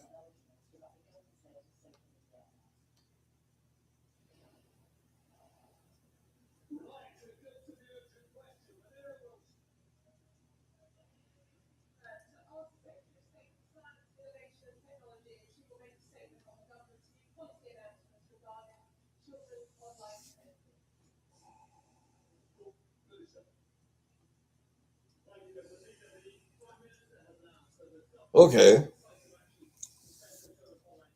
Hi, Opal. Yeah, I know it's early. Dog got me up. I'm babysitting a pit bull, and she started whining at 6:30 this morning, which is probably when my daughter gets up to let her out. Um, and I let her out. I stumbled out here, let her out. She went out and did her business, came back. I went back to bed. And then she stood in the doorway and whined at me. Come on, get back up here in bed, go to sleep. Usually she does. She didn't this morning. And now she's in there sleeping on the couch. Fucking dog.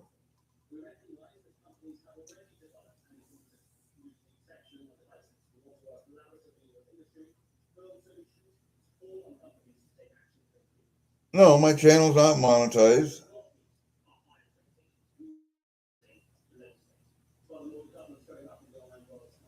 Yeah, Opal, same, you and me both. I didn't have any music on that video.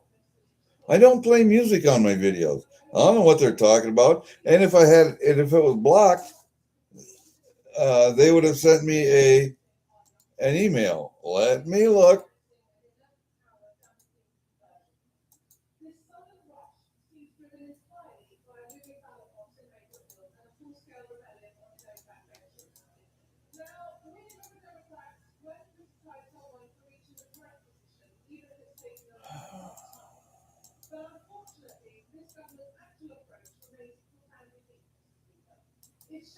No, they didn't send me an email.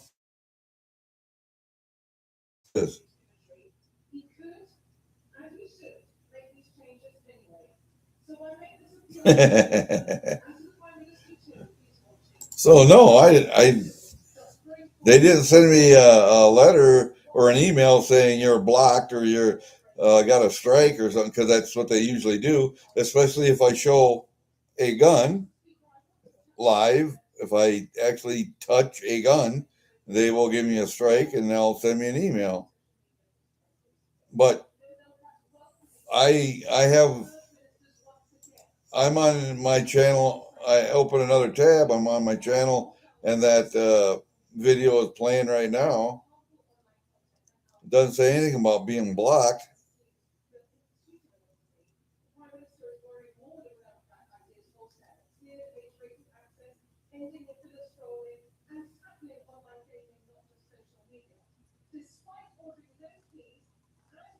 That was a live. Okay, let's go to videos then.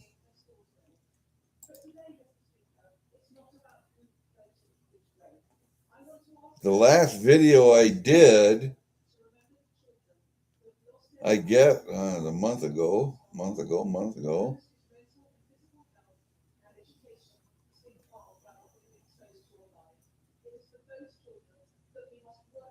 I did some, I don't know, a month ago. I did panning John Wolf's pay dirt. I did some ramps out in the woods. I was hunting ramps. I did a parts breakdown of my hydraulic press on my wood splitter. That's all. That's by the latest videos. I don't know what you're talking about, dude. Oh, talking about a JJ video. Oh, okay. All right, I was kind of wondering what the hell.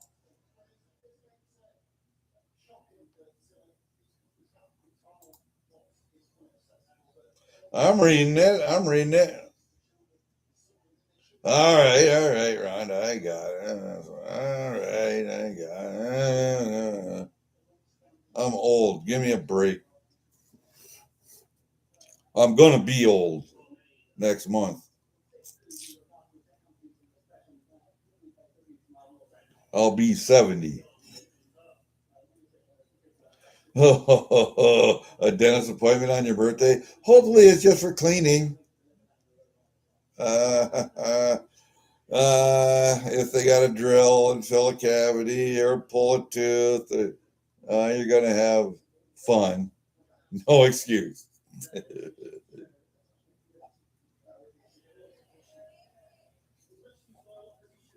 See, I wasn't the only one. Gonzo was confused too. You're going to be 60. You're just a young chick.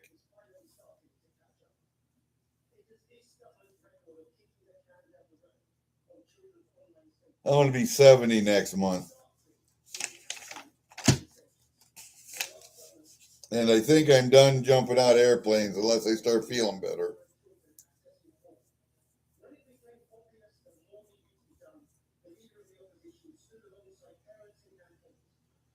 30 on the 15th, April. Opal. 15th, 30 on the 15th of July.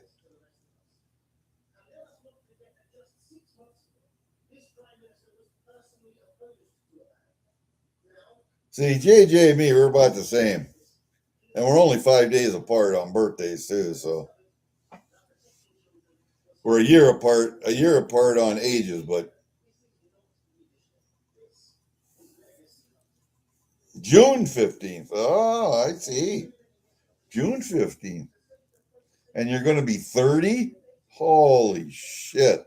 I wish I was 30 again.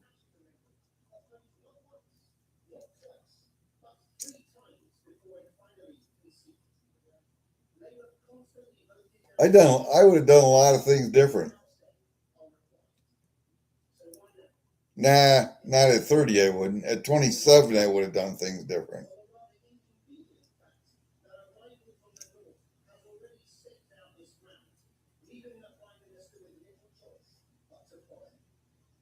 But it is what it is, so I ain't gonna change it. Maybe in another alternate or a parallel dimension,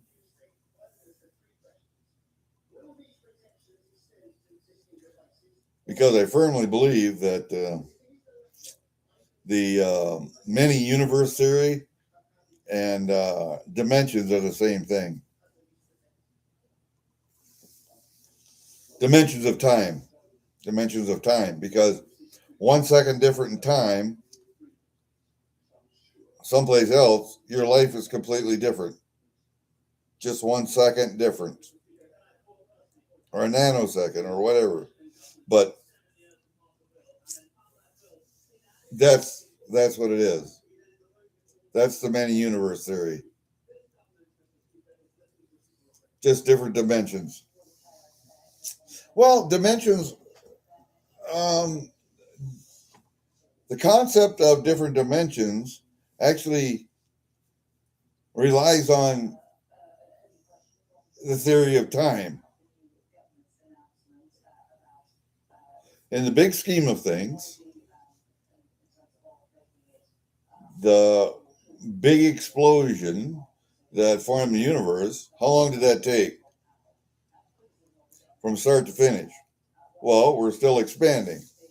Do we know basically when the Big Bang occurred? Yes. How long has it taken? It's still occurring. It's still occurring. There is no way to measure how long, how big, until it starts to stop and then retract. Because we've done that millions of times before, billions of times before. Expanded and contract, expanded and contract. And each time there are different lives, civilizations, and whatever that form. This is the only time that the universe has expanded that we've existed. So, or this planet.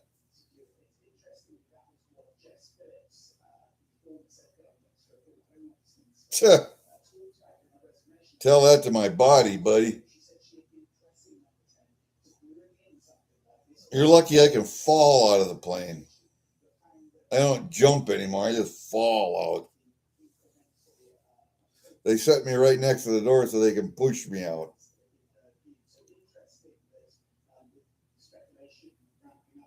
We did that one time. We had a plane load of students, tandem students. I mean, a plane load. And there were like four of us in the back. There were three guys that were going to do a three-way, and then me. I was just going to do a solo jump. I told them, because I'd be the first one out, set me by the door, and I'll pretend like I'm asleep. And when the door opens up, push me out when the green light comes on. Just like you're pushing out a sleeping guy. Yeah, okay, we'll do that. I guess the look on the students' faces was one of horror. That's so funny. People that have never jumped before that are going on a tandem, that'd be their first time. They don't know what to expect in an airplane. They don't know the fun we can have with them.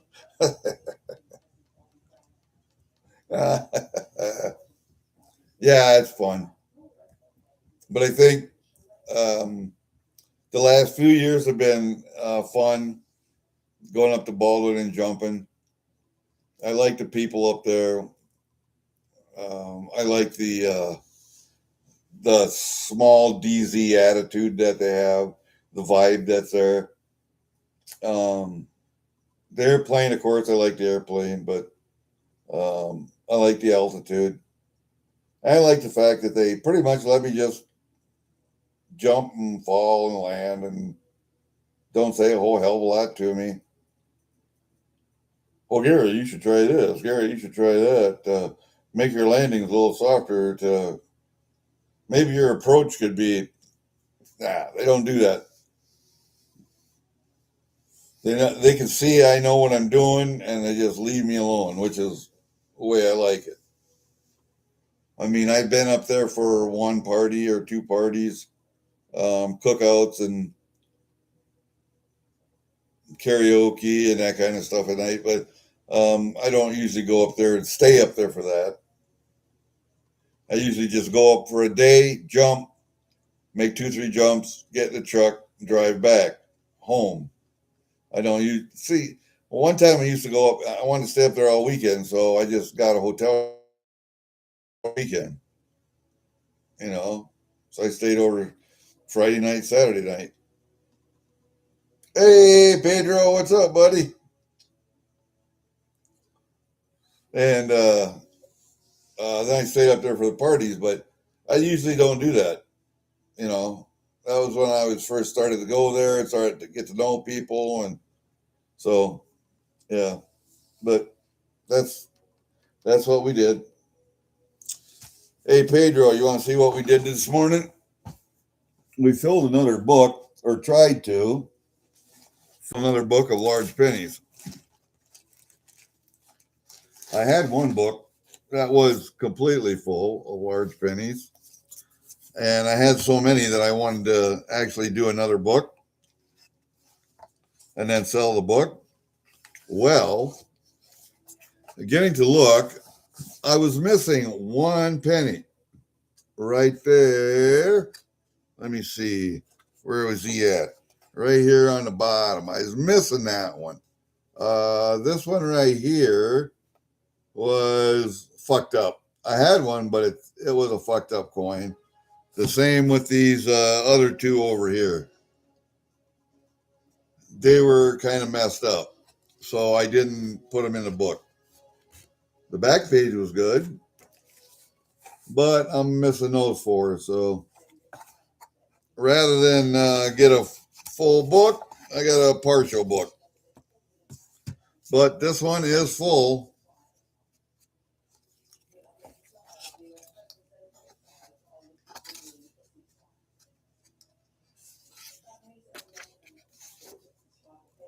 That one's full.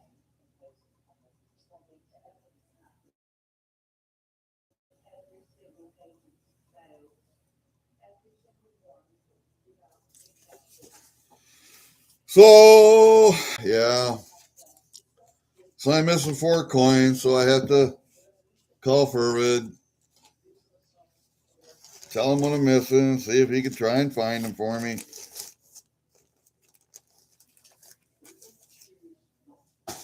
He has I don't know, he's got several places he looks.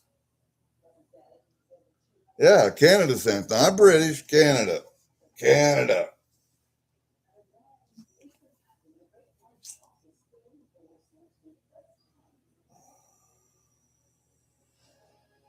And yeah, so I was missing one penny. I thought I had them all, but I was missing one. And then we got to looking at them. Three of them, I'm not gonna put in the book. I mean, I found two of them that are bad enough that I'll give them to you, but I won't. I won't sell them to you. I mean, you can tell what they are, but and you can read the dates, but they're not. I'd melt them. That's what I'd do, but they just go in with the copper stuff and get melted.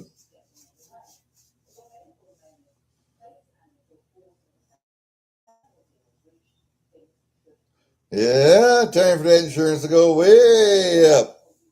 God, I remember when all three of my daughters got their, oh, Lord.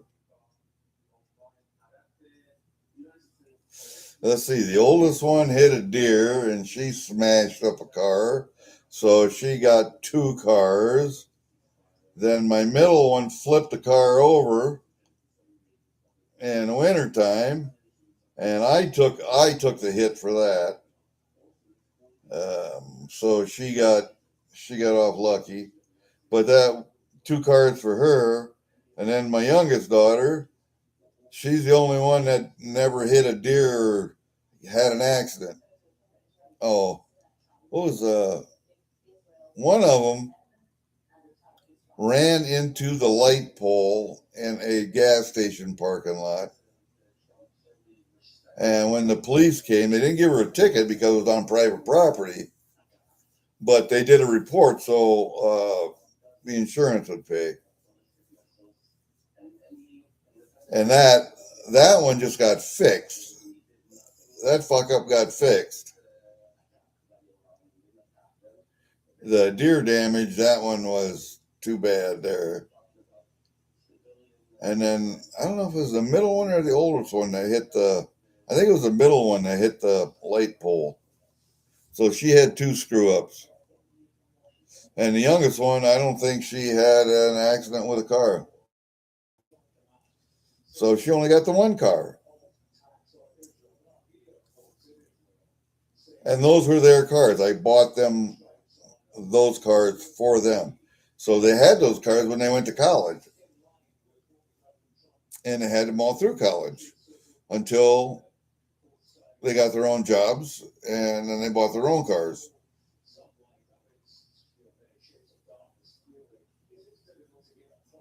Well, I'm hoping, buddy.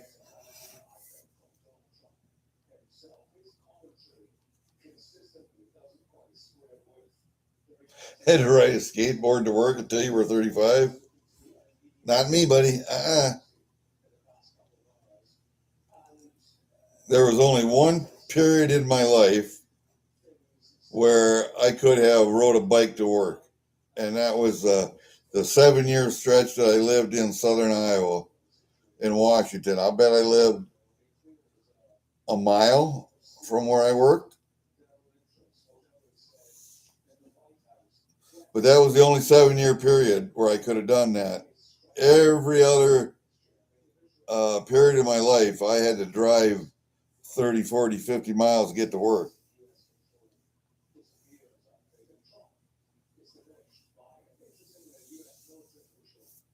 For the 13 years that I lived here and worked in Waterloo or Cedar Falls, Iowa, Cedar Falls, Waterloo, that was an hour and 20.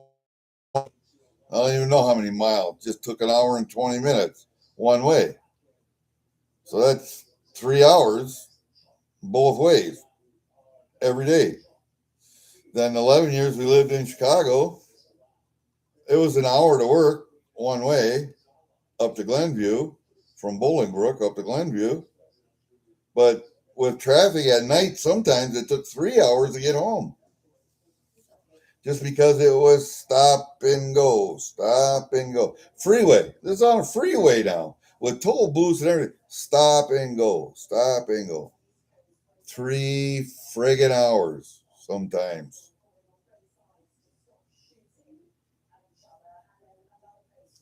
So, yeah,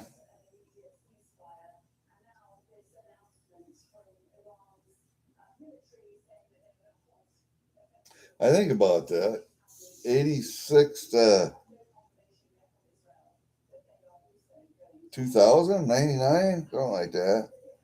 86, 96, 10, 97. No, it was 94.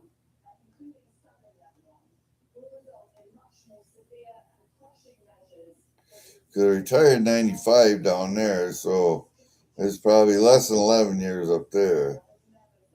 8, 9 years up there, Chicago, and then 7 down there. Because I remember I retired down there, it was 95. And I stayed there for 7 years, so 94, 95. Let's say 94.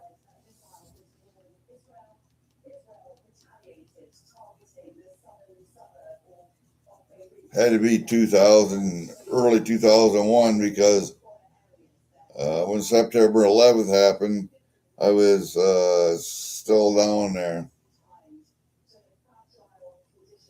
In 2001,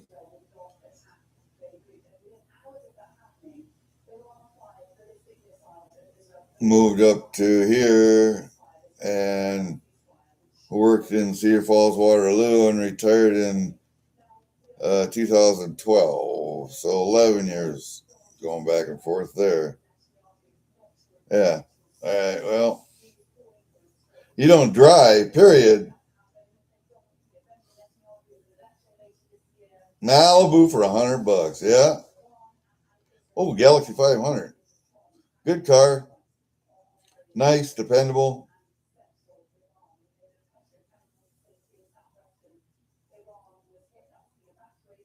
Big. If you hit a deer, you're not going to hurt nothing.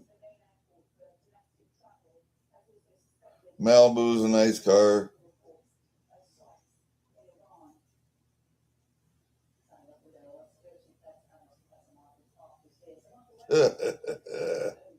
Yeah.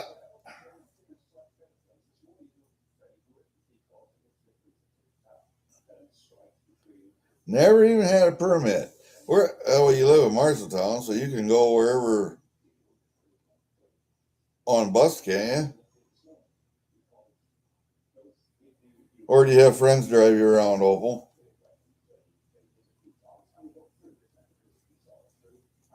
You could take a bus wherever you want to go down there, though, I would think. Yeah, kind of what I thought.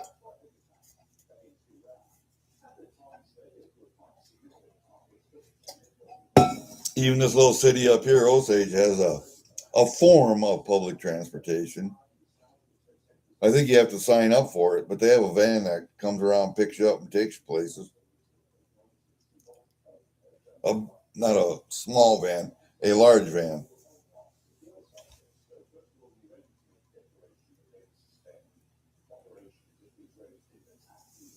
I don't know.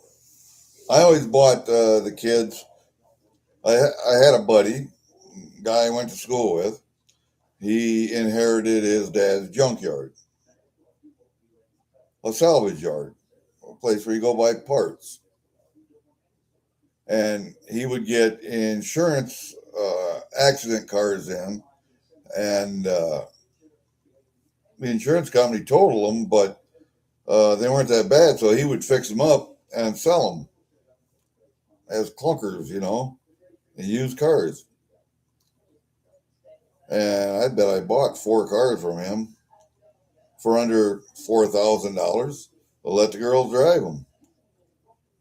I was fixing them at the time, so it's not a big deal, but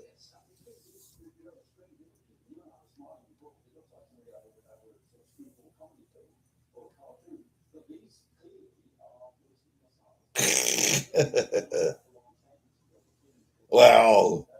I mean, I think I would have sprayed the inside with uh, bug killer, but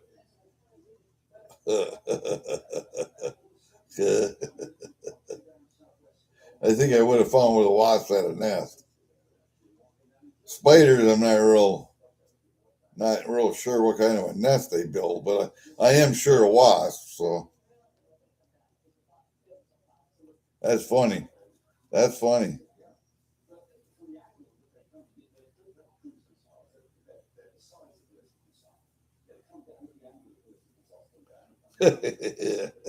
That's funny.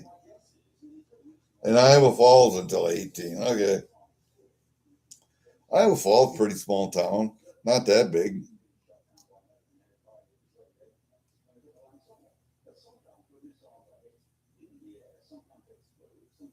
As long as she still ran right.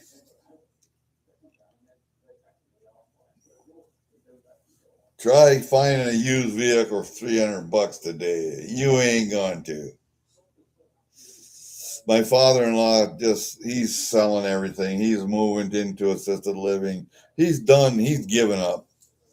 He's got his house that they built. I don't know if he's got a mortgage on it or not, but he bought 30 acres with it, and that 30 acres is in CRP, which is probably making the payments. So I don't know what his financial position is, and I don't really care. My wife's the executor of his estate, and they're fixing up the house to sell it now. You know, cleaning stuff up, moving shit out, selling stuff. Um, Eventually, I'm going to get his little tractor and mower out here, but I got to make a space for that. But he sold his pickup, which was he had a Ford 3/4 ton 4x4. Didn't have very many miles on it. I could have used a new pickup, but he didn't ask me if I wanted to buy it. He just sold it. Somebody else. Fine and dandy, don't care. And I'm not going to say anything to him either. Barnhart Electric. He's your uncle, huh? Yeah, a $500 junker from those days is at least $3,000 now. I'll bet you can't even pick one up for 5, 6. I'm just betting. Because even I was buying the girls, you wouldn't call them junkers, but they were pretty decent cars for $4,000.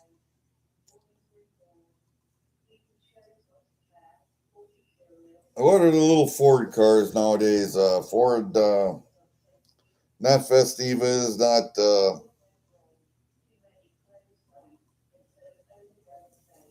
can't think. One daughter's car was so bad, she had to open a trunk, crawl through the back seat to unlock the car because her lock on the door wouldn't work. And she wasn't going to get it fixed. That's how she opened and closed her, locked her car up. Crawled through the back seat, she left it down and crawled through the trunk, opened and closed it and locked the car that way. She did that for a year.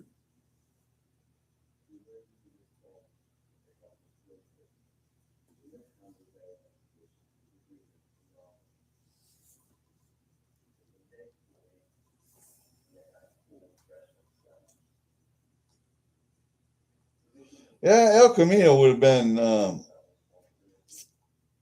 they were a concept car that never really went anywhere. Ford had one too. I can't remember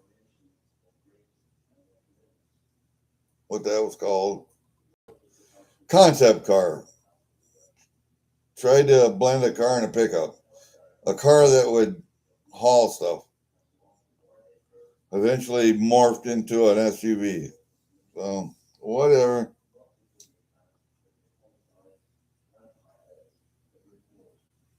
Ooh, 399.95. Oh, man. Nice. Yes, there are some pickups that really shouldn't be on the road because the industry doesn't want them on the road. They want cars that break down. They want cars that doesn't get very good gas mileage. Like my 2010 Ford pickup out here, the F-150. It has that 3-valve 5.4 liter motor in it, and that one is not as bad as the two valve motor. This one's a 3-valve motor. Um, it's got going on 200,000 and it's still running strong. My mechanic, because I thought that this had a timing belt on it, and those go bad on those motors. But he said he thought this 2010 still had a chain on it. So if it's got a chain, I'm not worried about it.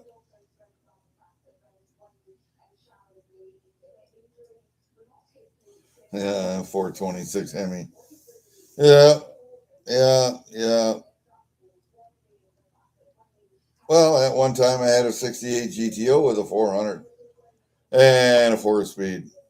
And I knew how to drive a clutch. And I could make that thing squeal in all 4 gears. And it had a positive traction on it, which was fantastic.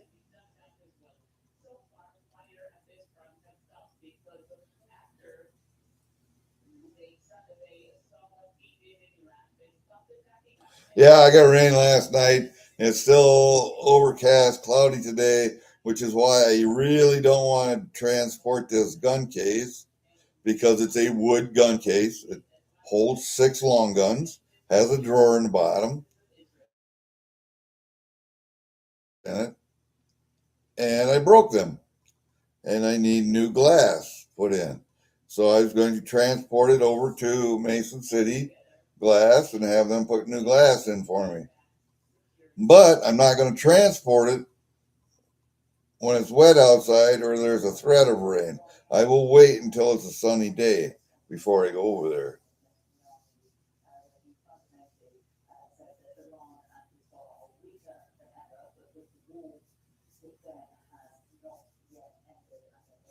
'69 Roadrunner. I believe my neighbor Bob had one, but it was a Superbird, I think. Yeah, he had a Superbird. My brother has a, God, I forget which year it is.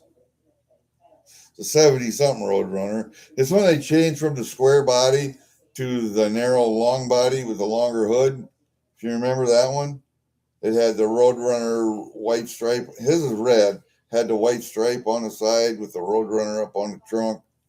Um, he had that car completely rebuilt. It's now sitting in his garage. And it cost him, God, 15 grand to have that car redone. Plus what the car cost him initially. Plus, I bet he's got $30,000 in that car. I'll bet he's got 30,000. I helped him move it. No, I helped him move the parts car. He got a parts car from Tennessee or someplace like that, and that got shipped up here. He had to pay for shipping. I got shipped up here on a straight truck, set down at the guy's place over there that's working on it, and it is done now.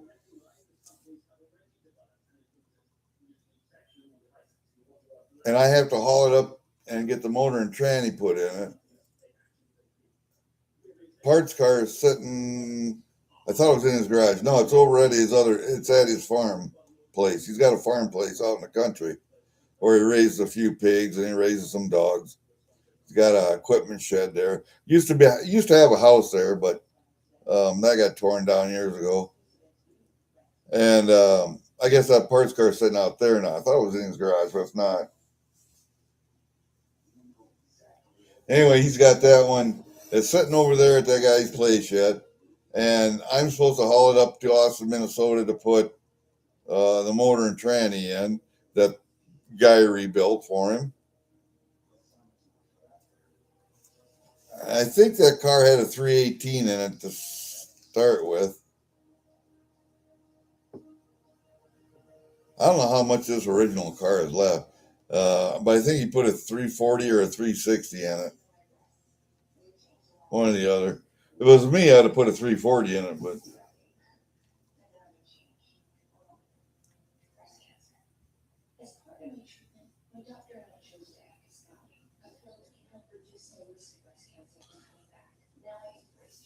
oh, geez, a 454 vet. Oh, God. Who is that that had one of those around here? It wasn't a Chevelle, I believe.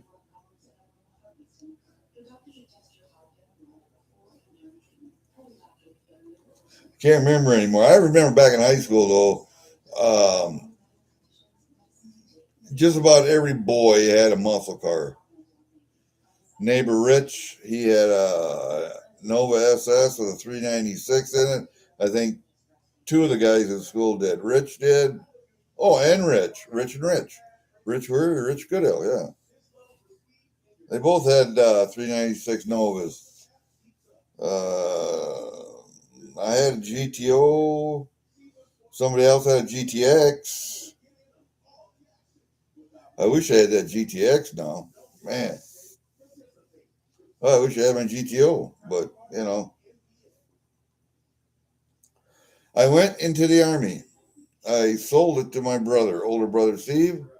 He took the 68 body off, put a 71 body on it,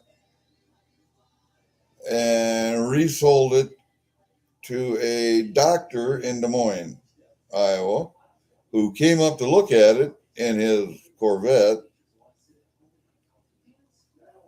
And he was looking for a car for his wife. And he bought it. So I know where it's at, but I'm not going to go looking for it.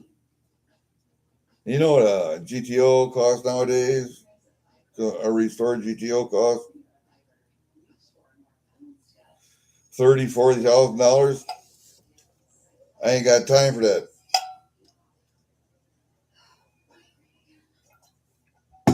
What I need around here is a pickup truck, a 4-wheel drive pickup truck, at least a half ton that can tow a 60-foot car trailer loaded. I mean, loaded with 2 cords of wood or better, 2.5 cords of wood, or my tractor or a car or whatever. And it has to be able to tow my dump trailer, which I can put the hell do I have on there?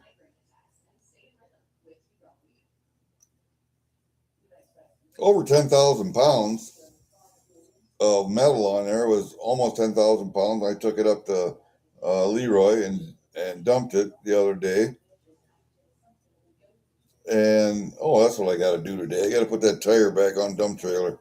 I had a screw in it, and the tire went flat, and I had to put a core in it, but the tire is so heavy, so many plies that I couldn't even get a core in.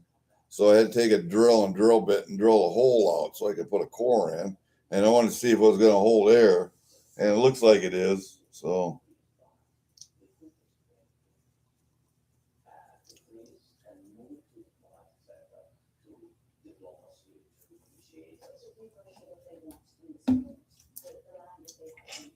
what year of Dodge Ram? There are some years that really sucked.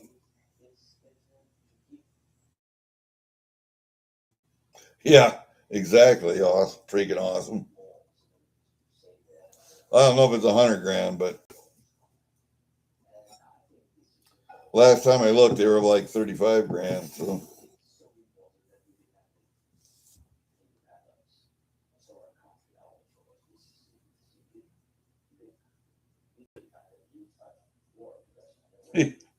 yeah, you're lucky, dude. You're lucky. You had friends like that. I had to go it up to 150, but it was on a stretch of highway. And back then, we didn't have near as much traffic as we got now. So it was completely deserted. But my friend Eric had, and here in Osage, we have airport, but it's just one strip. And on the north end, you can drive in the field because they farm around it. And on the north end, there's a driveway that goes into the field, and you can go about 300-400 yards, and you can hit the end of that runway. And he used to turn off his lights and drive out there a couple times, then get the hell out of there before the cops came, if somebody reported him. But yeah, I remember doing that with him. That was kind of nuts.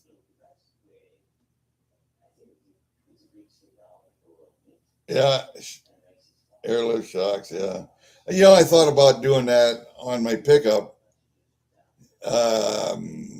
Just so the back end will stay up a little higher. But you know what? I decided against it. If I'm going to do that, I'm just going to put an extra. If it's got a leaf spring, I'll put an extra leaf in the leaf spring. If it's got coil springs, I'll put a double coil on. Just, yeah.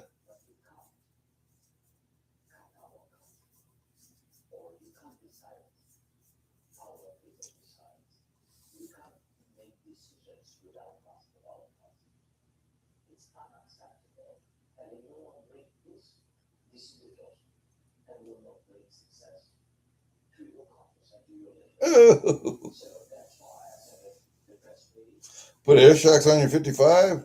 Yeah, if you're not, I don't think you have as much toe weight on a 55. I don't think you're towing that much on a 55.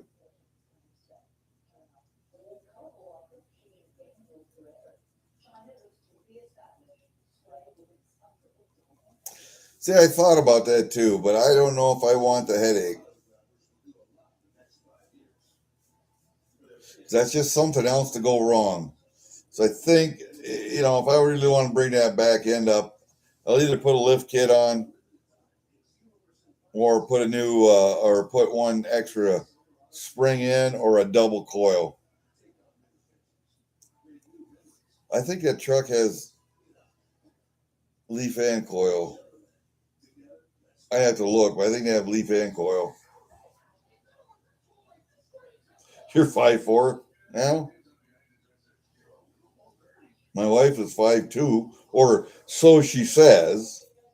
She was 5'2" when she was younger. She's 5'1" now. It's like me. I was 6'1". I believe I'm about 6 foot now. I'm getting shorter. My feet are getting longer. My stomach's getting bigger. My hair is getting grayer. My aches are getting worse. Yeah, about right. Yeah, 55 does sound like a good show truck, but I'm not. I'm not into showing cars much. I do like over in Clear Lake. They have the annual car show parade. It goes around the city, and I don't know how many entrants they have, 3, 4, 500. And sometimes they have, as put on by one of the car dealers over there, part of it, and part of it's by the surf ballroom, blah blah blah. And a lot of times the surf ballroom will have the white sidewalls, 50s band playing concert that night, and you can go see him. You stand outside the surf in line and wait for the doors open and watch the cars go by. It's a good time, man. It's a good time. It's about the only car show I go to. I know my friend Sherry. You've seen her in pictures. I thumbnails of me and her. The girl with the long blonde hair that sings in the Rocking Dead rock band. Her and her husband Eric, they have a car that they take to car shows. I'm not even really sure what it is. I think it's a vet, but I'm not sure. I think it's an old vet. But her and her husband go to car shows quite a little. I don't. I don't. Little 283. It's a good motor. And another straight six motor, a 250 straight six, the 225 slant six that Dodge had was a great freaking motor. I had an old Dart that had a 225 slant six in it. Great motor. I drove that from Fort Riley, Kansas, all the way up to northern Iowa. I had that thing for years. I rebuilt the transmission because it had a 3-speed that was on the column. Somebody converted it to on the floor. So I had a 3-speed on the floor. I put so many clutches in that thing. I rebuilt that transmission. The body was shit. I mean, it was 2 colors, brown, goldish brown, and white. Interior was crap, but it was a car. I think that was my first car when I got out of the Army. or not. I was in the Army actually. I bought that one at Fort Riley when I was there. I drove it there, drove it home, drove around here for a while. Then I don't know, rear end went out or something. Anyway, we tried to kill the motor. We drained the oil out of it. We put a brick on the foot feet and just let it go. And you know what? That damn thing ran out of gas before it seized up. So I like that motor. And I like the old big block straight six 250. Um, it was blue. It was painted blue. It had a very large head on it. It was a 250 straight six. That was a good motor. They downsized that motor to a 250, but it was painted red. Had a real narrow head on it, a real thin block. That was not a good motor. But that old big blue block 250 was a good motor. The 318 was a good motor. 340 was a good motor. 360 was not a bad motor. 383 was a good motor. 440 was a good motor. 393.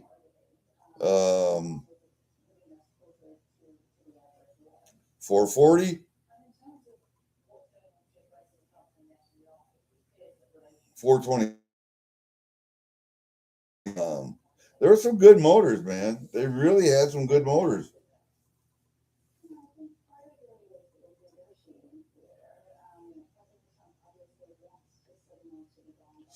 You need food? Okay. Well, I think we're about done anyway. We've been on for 3 hours talking about shit. How we got onto cars, I don't know. Are you the youngest in here? I believe you are. I believe you are. If you're going to be 30. I thought he was the most built motor. I believe that, JJ. I believe that. Yep.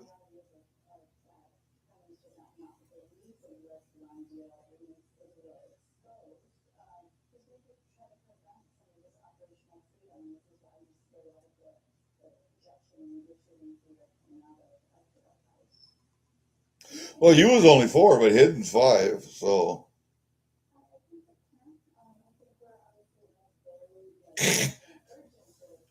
Pedro, you lying. How much younger are you than me? I know you're younger than me.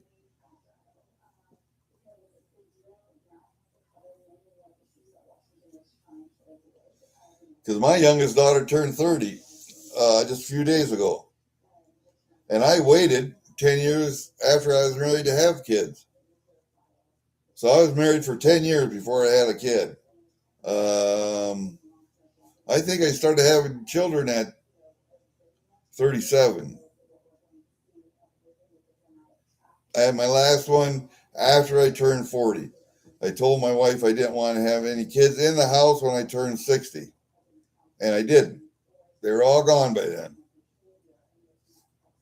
So that part of the plan played out.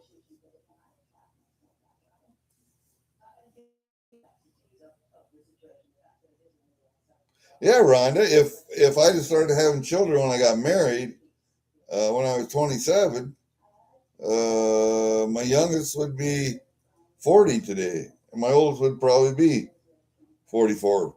So, yeah, you are right.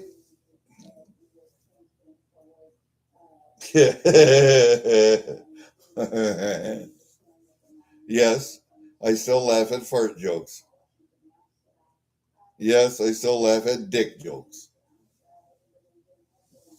I have that. I think that's inherent in males. I can tell you that men and women find things completely funny, completely differently. I'll be laughing my ass off at something somebody says here, or there's YouTube I'm watching something, and I'll have my wife come in. It's just that's kind of gross. Well, that's rude. Oh no, you can't see the humor in that, huh? Okay, a 78 nickel. I don't know. I'd have to look it up and see, but look it up on Google and pick one of the things they come up with. A 78 nickel. I don't know. Might be worth keeping.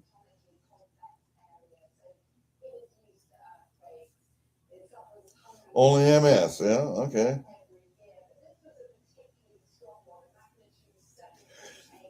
There are two schools of thought when it comes to having kids. The first one is to have children while you're young. You got your grandchildren when you're still fairly young and you can keep up with them.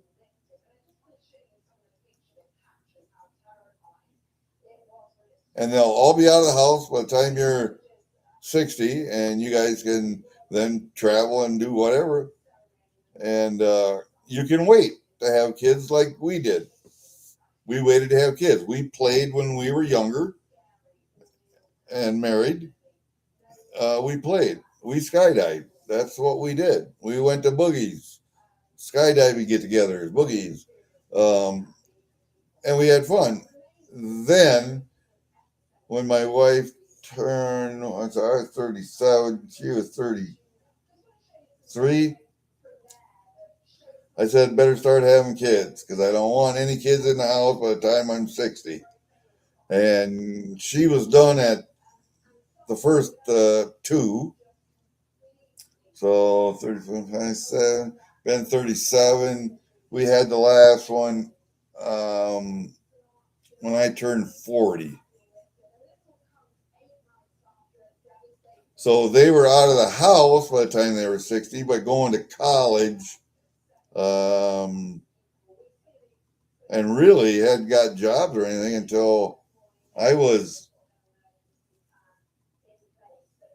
65, 4, no, I've been over 60. But only one is married, and they will probably never have kids. The youngest two are not married and probably won't be for a long time. So, am I going to have grandkids before I die? Yeah, probably not.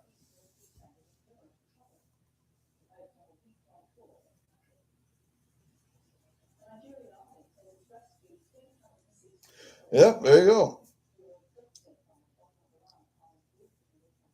You lost three, really? Damn, that's tough, man. That's tough. I remember when my sister-in-law lost her, Rayanne. Yeah, she was. They already had her named. Anyway,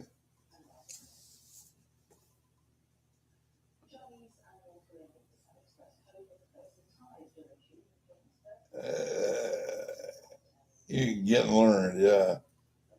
Well, I say this, freaking awesome. I can learn something new all the time. Like today, I learned about the Bank of Lower Canada.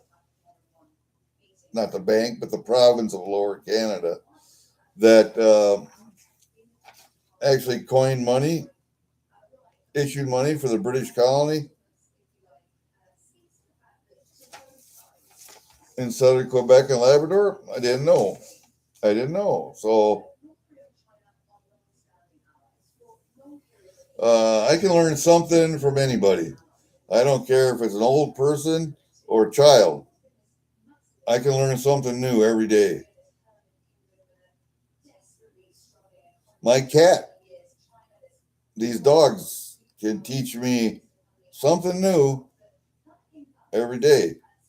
If you look, if you look around you and just start wondering and exploring, you can learn something new every day. And it doesn't matter where you learn it.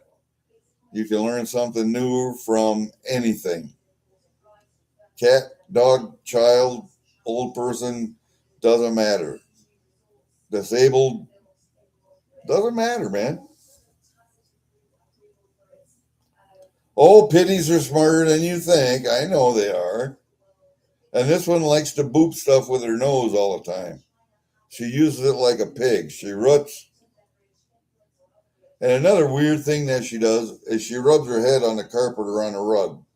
Just rub her head. Put her head down, rub the top of her head on the carpet all the time.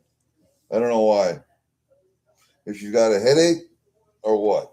I got pain pills for her. My daughter gives me pain pills. She can have twice a day. I gave her one already today, this morning, because she was acting goofy.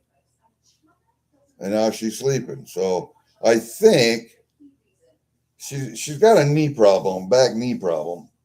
And I think that bothers her more than people know.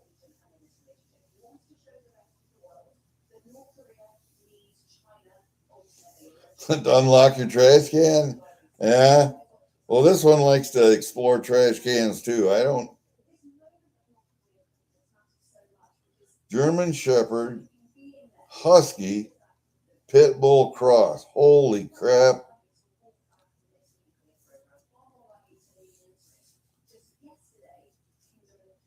Holy crap.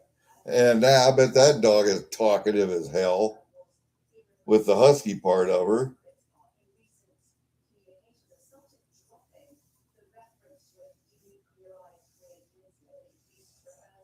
The German Shepherd part would be a real protective dog. And the pit bull part, protective also, but more of a nurturing dog than German Shepherd would be. But yeah, Jack Skellington.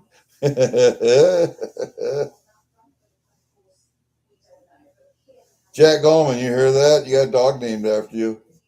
Opal's got a dog named after you. That's funny. Jack Skellington. Where did you get Skellington from?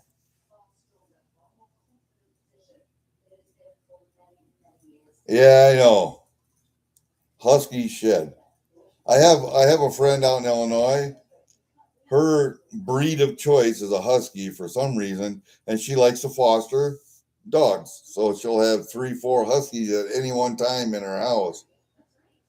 And I cannot. Oh, there you go. Night Before Christmas. And I cannot imagine what her house looks like. Oh my God. And the howling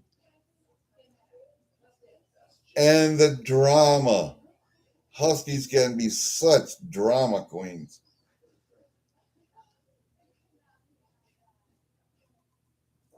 Really? Oh, you know what? Jenna likes that. Jenna likes Nightmare Before Christmas stuff too. I sent her that music box.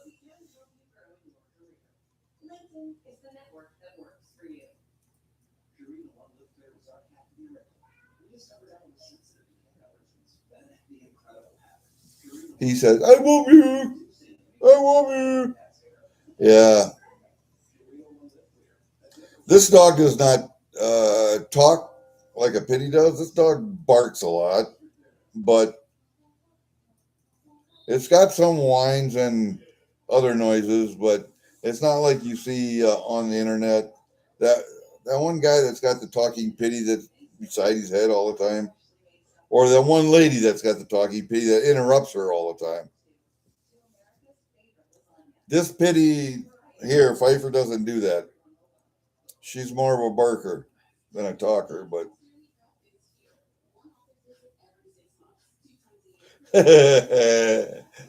he says no, no.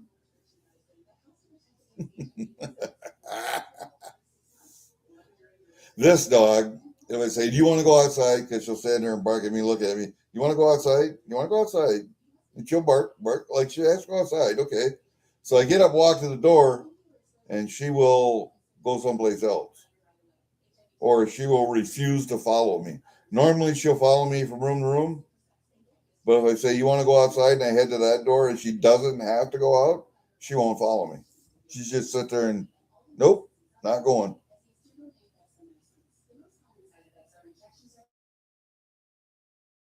Monkeys need food, huh? Jenna does like the dark stuff. Um, she's gothy, you know. But she does like the Nightmare Before Christmas stuff. And when I find stuff like that, I send it to her. I haven't sent her a package in a while. I got some stuff here I gotta send her. Have you've seen these, haven't you? I send her cards like this I get in my cigars. I smoke a lot of punch cigars. So you see that little guy there?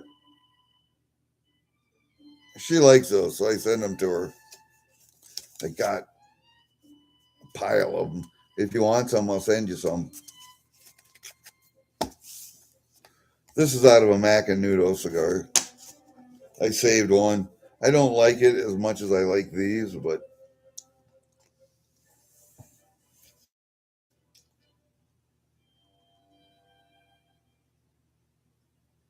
really, your cat does that?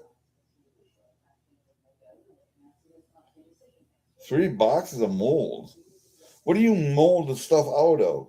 I mean, you mold plastic or silver or what? Do you pour in those molds or what?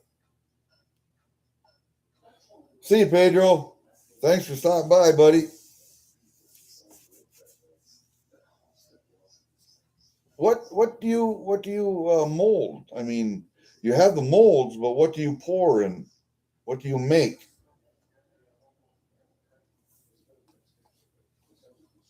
I'm gonna have to.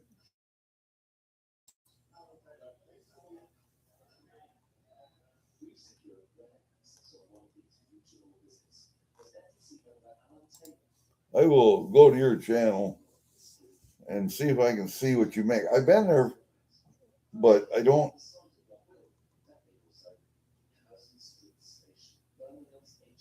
Eating like a human. What? Does he sit at the table?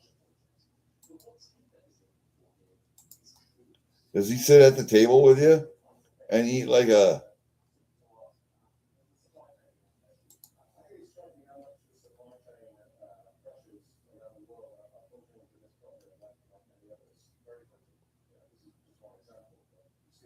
Oh, I see a video that says, "Who says you cannot train a cat?" Okay, I'm gonna have to watch that one.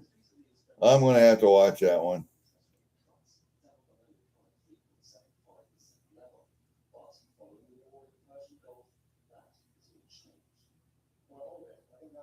for epoxy resin. Okay, okay, I will, Ron. I got your channel up as soon as we quit chatting here. All right. Well, I got the large done. I got the large book, large sense in the book. I see what I got to have, so I got to call or email Fervid, and then I will, I will get a hold of Fervid and see if he can find me these pennies, and then I'll get that book filled. I'll probably sell that, but these other ones, these extras I got, I'll probably send to Big T and let him auction them off. Those are just the extra ones I have, other than the ones I'm going to sell or send to Jack. And we'll get that done. The jewelry, the straw toppers. Okay. I see. Very nice.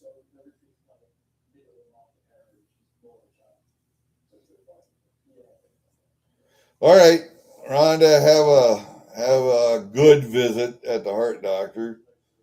Hopefully, he says ticker strong and still kicking.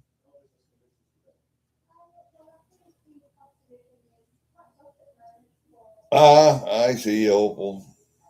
I see what you're saying. Okay, very good. We will see you guys later. I think we are talked out for today. So we'll see you later. Peace out, man. Thanks for stopping by. Thanks for chatting. I appreciate it. I need to talk to people. We'll see you later. Peace out.